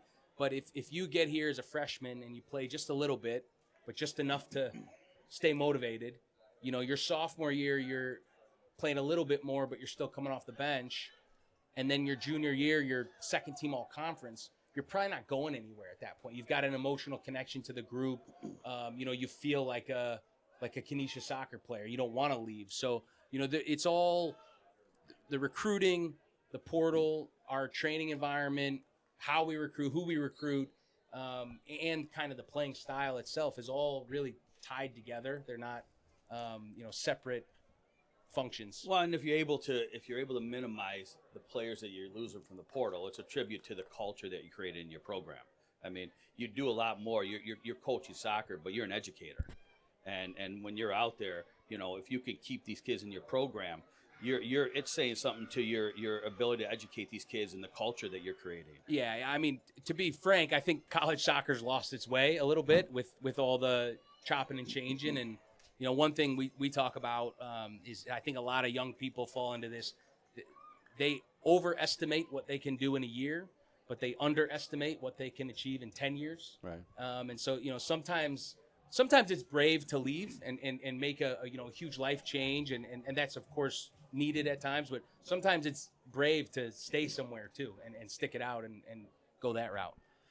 So last year, 4 wins. Yeah. So 4-8-4. 4-8-4. Yeah. So let's we're gonna get a little crystal ball here. No, I don't play this game. Coach isn't playing this game. He must have heard. All right, without any numbers or anything, Improvement. Your expectations are to improve. If we won 4, if we win 5, am I going to be happy about 5? Probably not, but we want to get better. So we're just trying to move the needle every year. So is AJ Zarcone, is he going to be a senior this year? Junior. He's a junior. Okay, Yeah. so you have 2 more years. He feels like it. He's played almost every minute his Yeah. first 2 years. Yeah. Yeah. He plays a little older than he is. Now you say you're from Indiana. Yeah. How do you the transition to Buffalo life? So I played here in Rochester. Oh, I you played for did. the Rhinos. Oh, okay. 2011, 12, 13. And I met my wife, so I've kind of been a Western Oh, okay. New Yorker. Now who was ever your since. coach at the Rhinos? I played for Bob Lilly and Jesse Myers. Oh, okay. Yeah. All Bob's the guy that brought me in. So he's now the Pittsburgh Riverhounds head coach.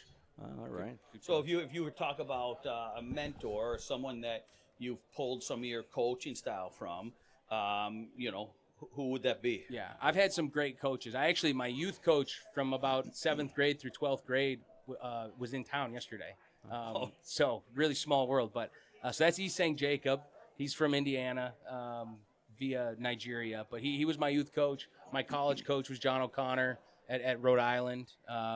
So those guys, I think, are really great role models for me as leaders and as educators, is kind of what you're saying. From a soccer sense, I watch a lot of soccer and I watch a lot of training. I try to get to an MLS training environment once a year. I've been to Austin and Columbus and FC Dallas trainings and just try to absorb it as much as I possibly can and keep getting better. Well, I mean, I could tell from being out there, I'm sure Tony can too. When we watch you, you're truly an intellectual. You could see the X's and O's going in your head and how you're approaching the game. So, that goes to the coaching aspect of what you're doing and the development. So improvement this year. Do the boys ever talk about, hey, Kenesha's going to get into the playoffs? Yeah. I think that's healthy. I definitely do. I don't try to skirt away from that, but I do think maybe gets a little unhealthy if you try to start putting numbers on things. And but yeah, there's no problem saying we want to make the playoffs, and that's a goal, and that's something we're striving towards. Absolutely. The unfortunate part is the MAC went from an 8-team playoff back to a 6-team playoff, so they moved the goalposts on us a little bit This year? Yeah. It was traditionally an 11-team league, so 6 out of 11 is a good number. Right. It expanded to a 13-team league last year. They went to an 8-team playoff, which I think is a good number. And now they're taking that back to 6 out of 13. So it'll be quite an accomplishment if we do make the playoffs. I mean, that's really saying something because, Siena, Iona, Ryder, Manhattan, Quinnipiac. I mean, you've got. We heard these teams before from Yeah. Bill. Oh yeah. I mean, it's. I think a lot of the general public isn't quite aware of how good college soccer is, and I think college soccer gets a bad rep with some of the direct playing style or defensive kind of you know, and you're playing Wednesday, Saturday, and there's, you know, it's not always easy on the eye, but the general level of D1 soccer is pretty good. What is as a coach? Now you've been a coach for quite a while. What is your greatest accomplishment? Do you feel, and how do you look at coaching? I mean, one of the things you were talking before is you were looking at some of your heroes, coaches. So someone said this. I don't know who said this, but if you coach all these kids as if none of them will ever play in a World Cup, but their son will, right? Then it's an interesting way to think about it. And I've coached a handful of pros, guys who are currently in the MLS, guys who've maybe made it and then kind of bounced out of the MLS, and a couple guys in Europe.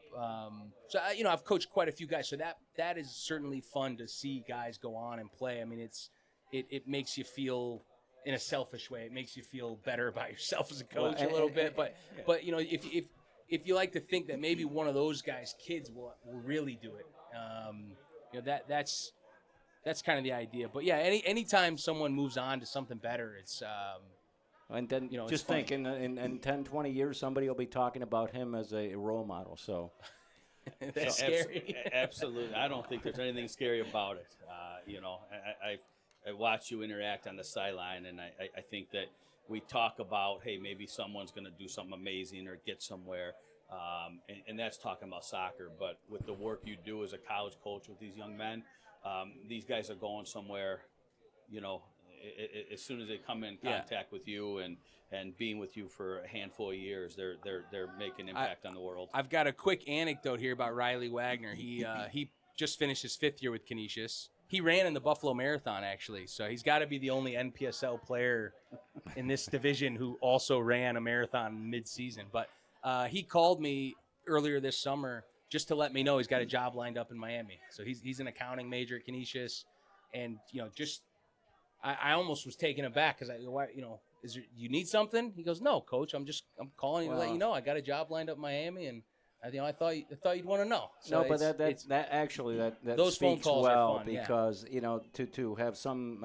young man call you and say, hey, you know, he thought enough of you to call you. That means you did something right. So, Coach, congratulations. Best of luck to you, and we look forward to many victories for the Canisius College Golden Griffins this coming season. Thank you. More than four. We're getting better. All right. Appreciate Thank you very much. We're gonna track them. We're gonna track them. Well, and when we get to 5, we're gonna email you. All right. Thank Get you. your tickers out. Thanks, Good Shane. luck, All right, Coach. Thank Thank you. Good luck. All right, we're back with the game. 78 minutes. It is a corner kick for Buffalo, knocked out.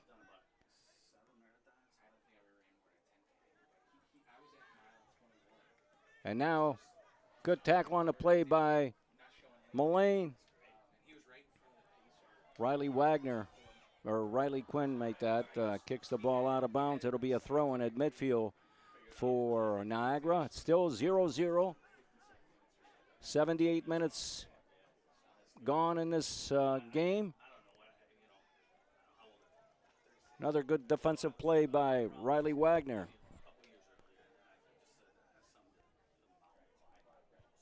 It'll be a throw-in for Tyler Guppy of Niagara.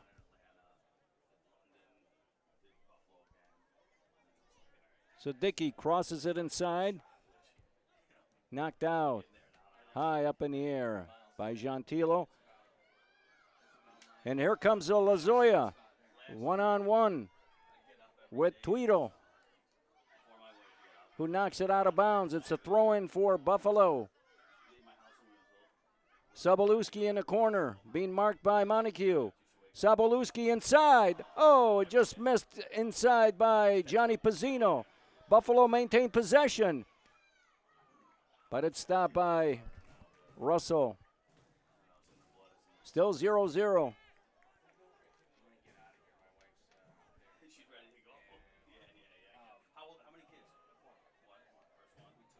Good defensive play by Riley Quinn once again. Pass to Ben Schmidt. Axel Lazoya taken off his foot. by Siddiqui. Throw in for Buffalo.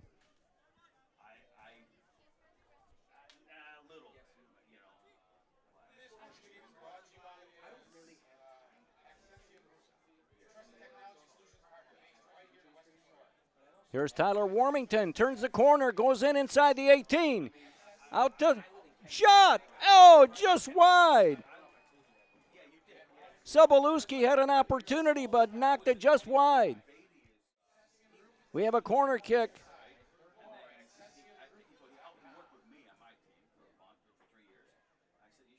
Warmington looks like might be injured.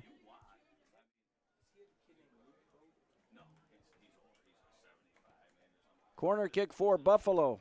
Probably the best chance that Buffalo had to put one on the board. Trainer comes out to attend to Tyler Warmington, who is injured.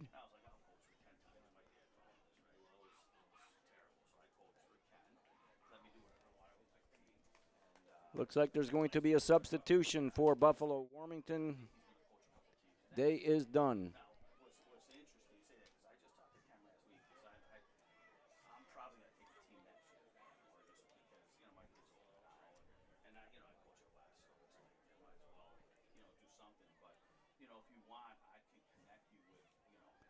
Jacob Cordy will be in to replace Tyler Warmington.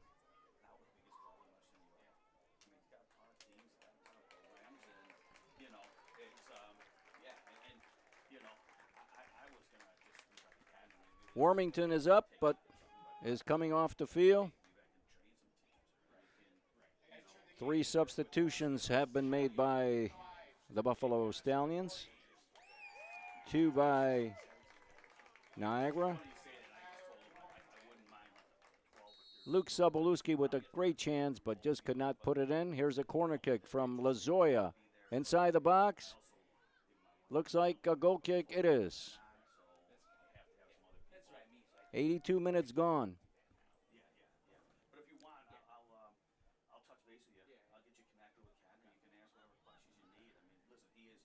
Ball would be put into play by Nathan Russell.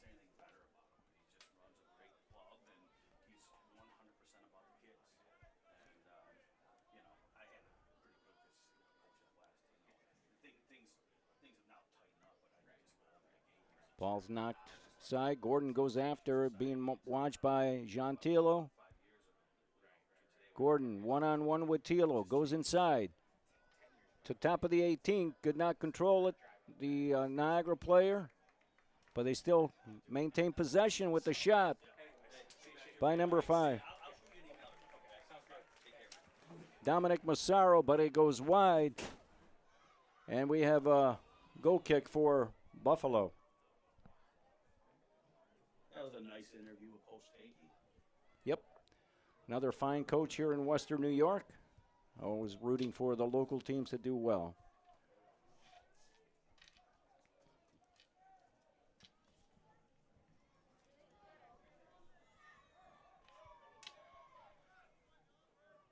Riley Wagner with a ball to Sobolewski in his own half of the field. Wide pass for Riley. Quinn overlapping on the left side, but stopped on a play. And it goes to back to Nathan Russell once again, who throws it out to Damon Gordon. Being watched by Pizzino, who takes the ball away to Sam Lamondola. Lamondola to Pizzino. To Cordy. Loses possession of the ball. Xavier Cabada Perry passes it out to Tyler Guppy. Tom Mullane cuts inside. And now out to Jacob Cordy. Offside.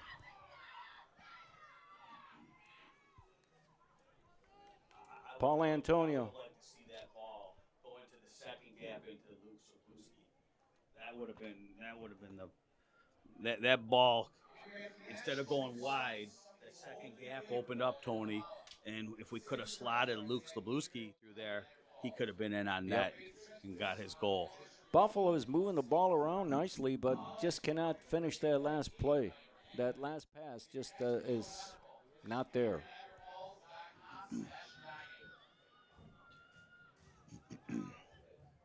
Dominic Massaro.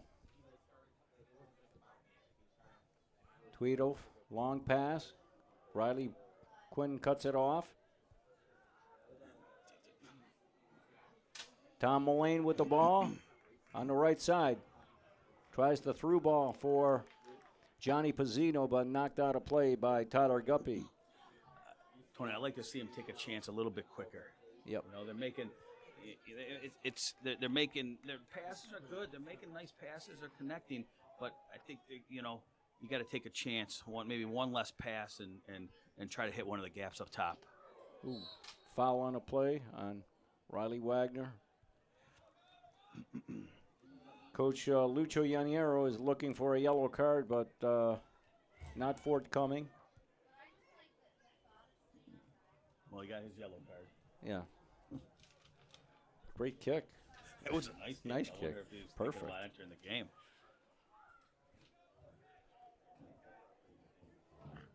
You don't see that too often, do you? Yeah. Actually, I've seen that.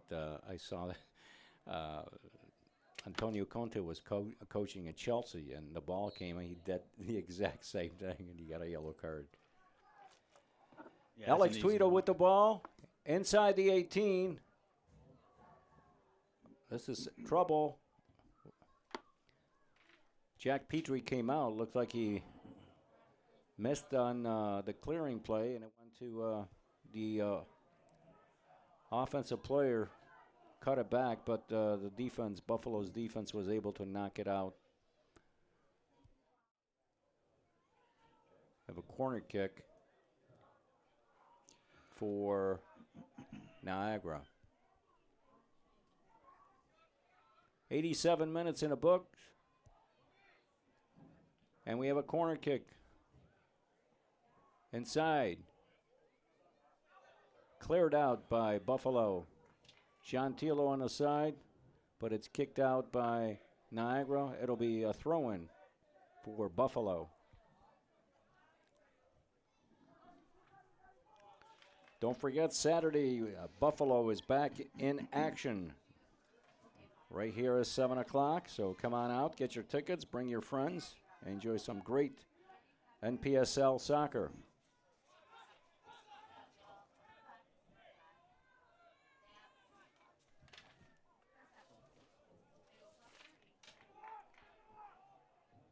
Gordon going in on goal.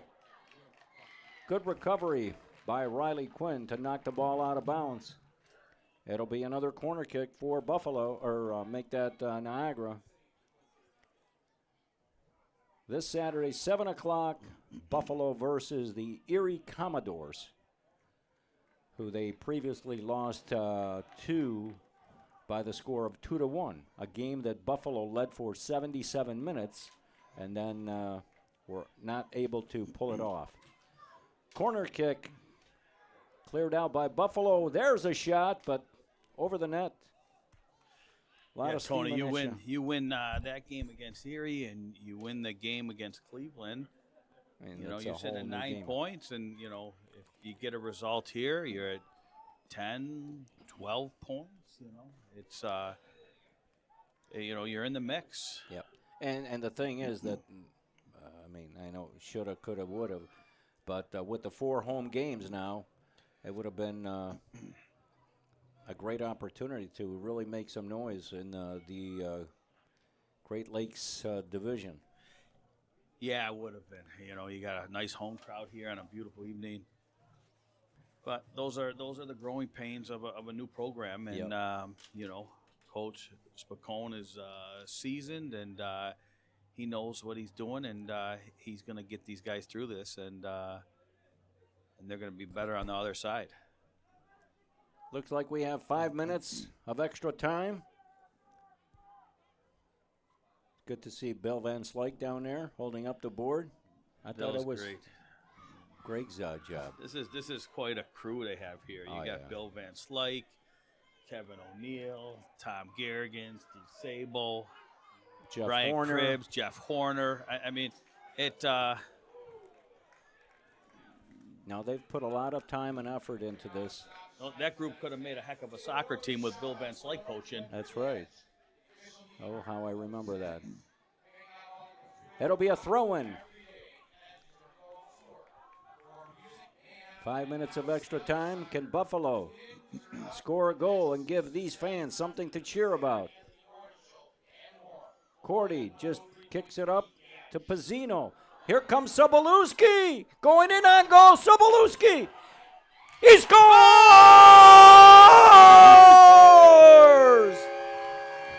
What a nice header from Pizzino. Luke Sobolewski. 1 minute into extra time. Look at the crowd, Tony. Gets the third goal of the season. The Stallions' leading scorer, Luke Sobolewski, off a nice feed from Jacob Cordy and Johnny Pizzino. Went in on goal. The goalie came out, went around him, and very calmly slotted the ball into the net. Buffalo leads 1-0. That's a really nice header there into open space. The slot, Luke Sobolewski in on net. And you see, you see the Stallions talking about changing their formation now with looks like about 4 minutes left. So they're, looks like they're going to bring in maybe another defender. Yep. And looks like maybe play with 2 6s here and try to seal this victory. Oh, taken out of the play is Damon Gordon. There's going to be a free kick for Niagara about 24 yards out.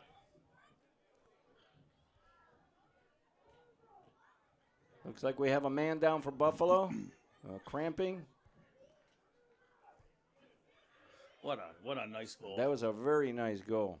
That header was just. But Sobolewski took his time. He looked like he was going to go too far, but great job in putting that ball in. Ironically, just having Coach Tanky up here, we had mentioned, brought him good luck. We brought him good luck, and we mentioned a big goal this year was for Sobolewski was in November. Yep. Scoring the only goal of the game versus Niagara to give Canisius a 1-0 win against Niagara. So he's scored some big goals in his career. This is going to be a tough loss because Riley Quinn, I think, has played a great game.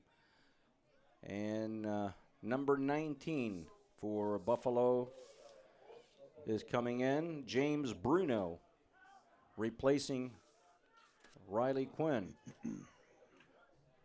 Because of the injury, yep, here he comes. Riley Quinn out. James Bruno in. This is probably the most dangerous free kick we've had all night, Tony. 18, he's about 24, 25 yards out. Can Buffalo defend this? Here's the, great save by Petrie. He didn't have to move too far. And he's no hurry to get up. No, absolutely not. He's had a nice game. He's had 3 or 4 big saves. That's nice. It's a nice bumblebee. It's coming out for nighttime. Yeah. About 1 minute left. An extra time. Ooh, the ball goes out of bounds. And again, Petrie will take his time and put the ball into play. And that should do it. Buffalo kept their fans waiting, but well, you look at, Tony, you look at at the 91st minute mark. The decisions that the coaching staff for the Stallions made, subbing out Noel and Loomis when they did, getting fresh legs in there with Sobolewski and Gianni Pizzino and then Jacob Corte for Warmington. Those guys look fresher. Yep. And they were able to impact this game. So some real good decisions down there by the coaching staff tonight. It'll be a throw-in. This could be the last opportunity for Niagara. Tyler Guppy with a throw-in. He throws it into Siddiqui, who turns the man. Being marked by Wagner.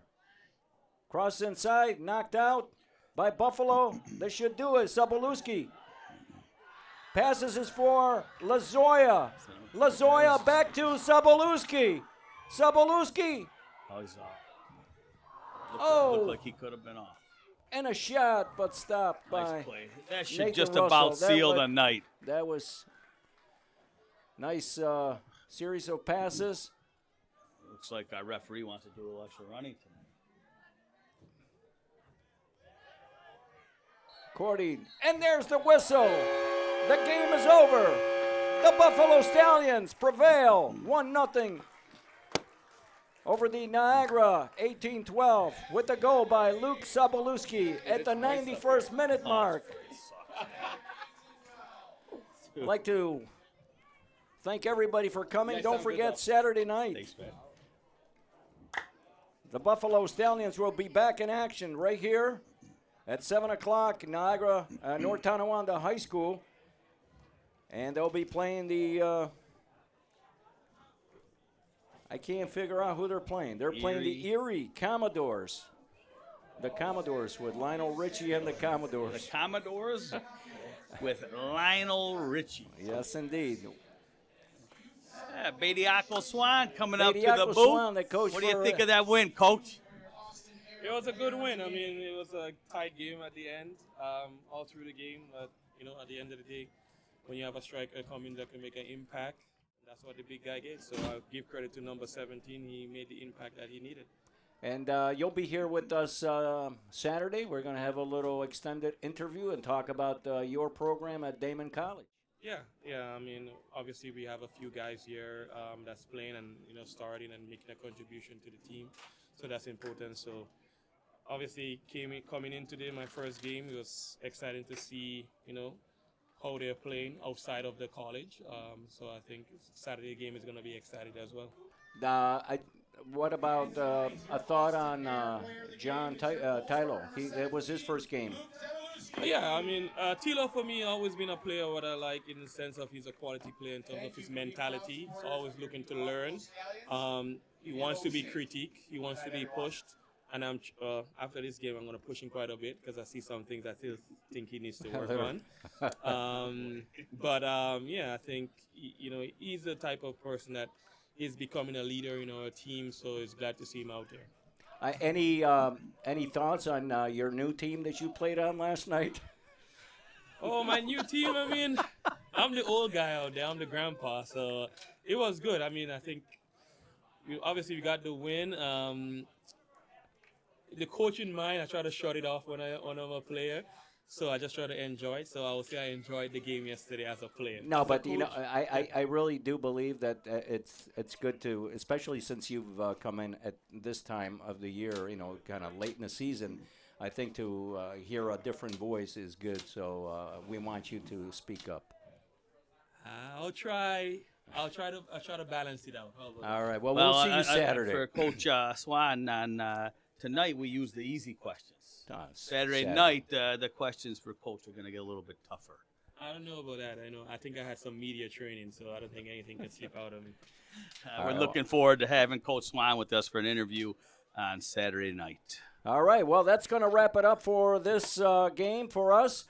Thanks for joining us. The Buffalo Stallions, once again, beating the Niagara 18-12 team by the score of 1-0 on a goal, 91-minute mark by Luke Sobolewski. Final thoughts, Shane? I think that as Coach Swan said, bringing in the big nine, number 17, Luke Sobolewski, late in the game. I thought the coaches did a nice job tonight with how they subbed, how they used those guys, and they were rewarded tonight with a late goal.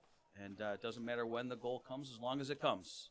All right, for Shane Majerus, this is Tony Occhio. Have yourself a great night, and see you on Saturday.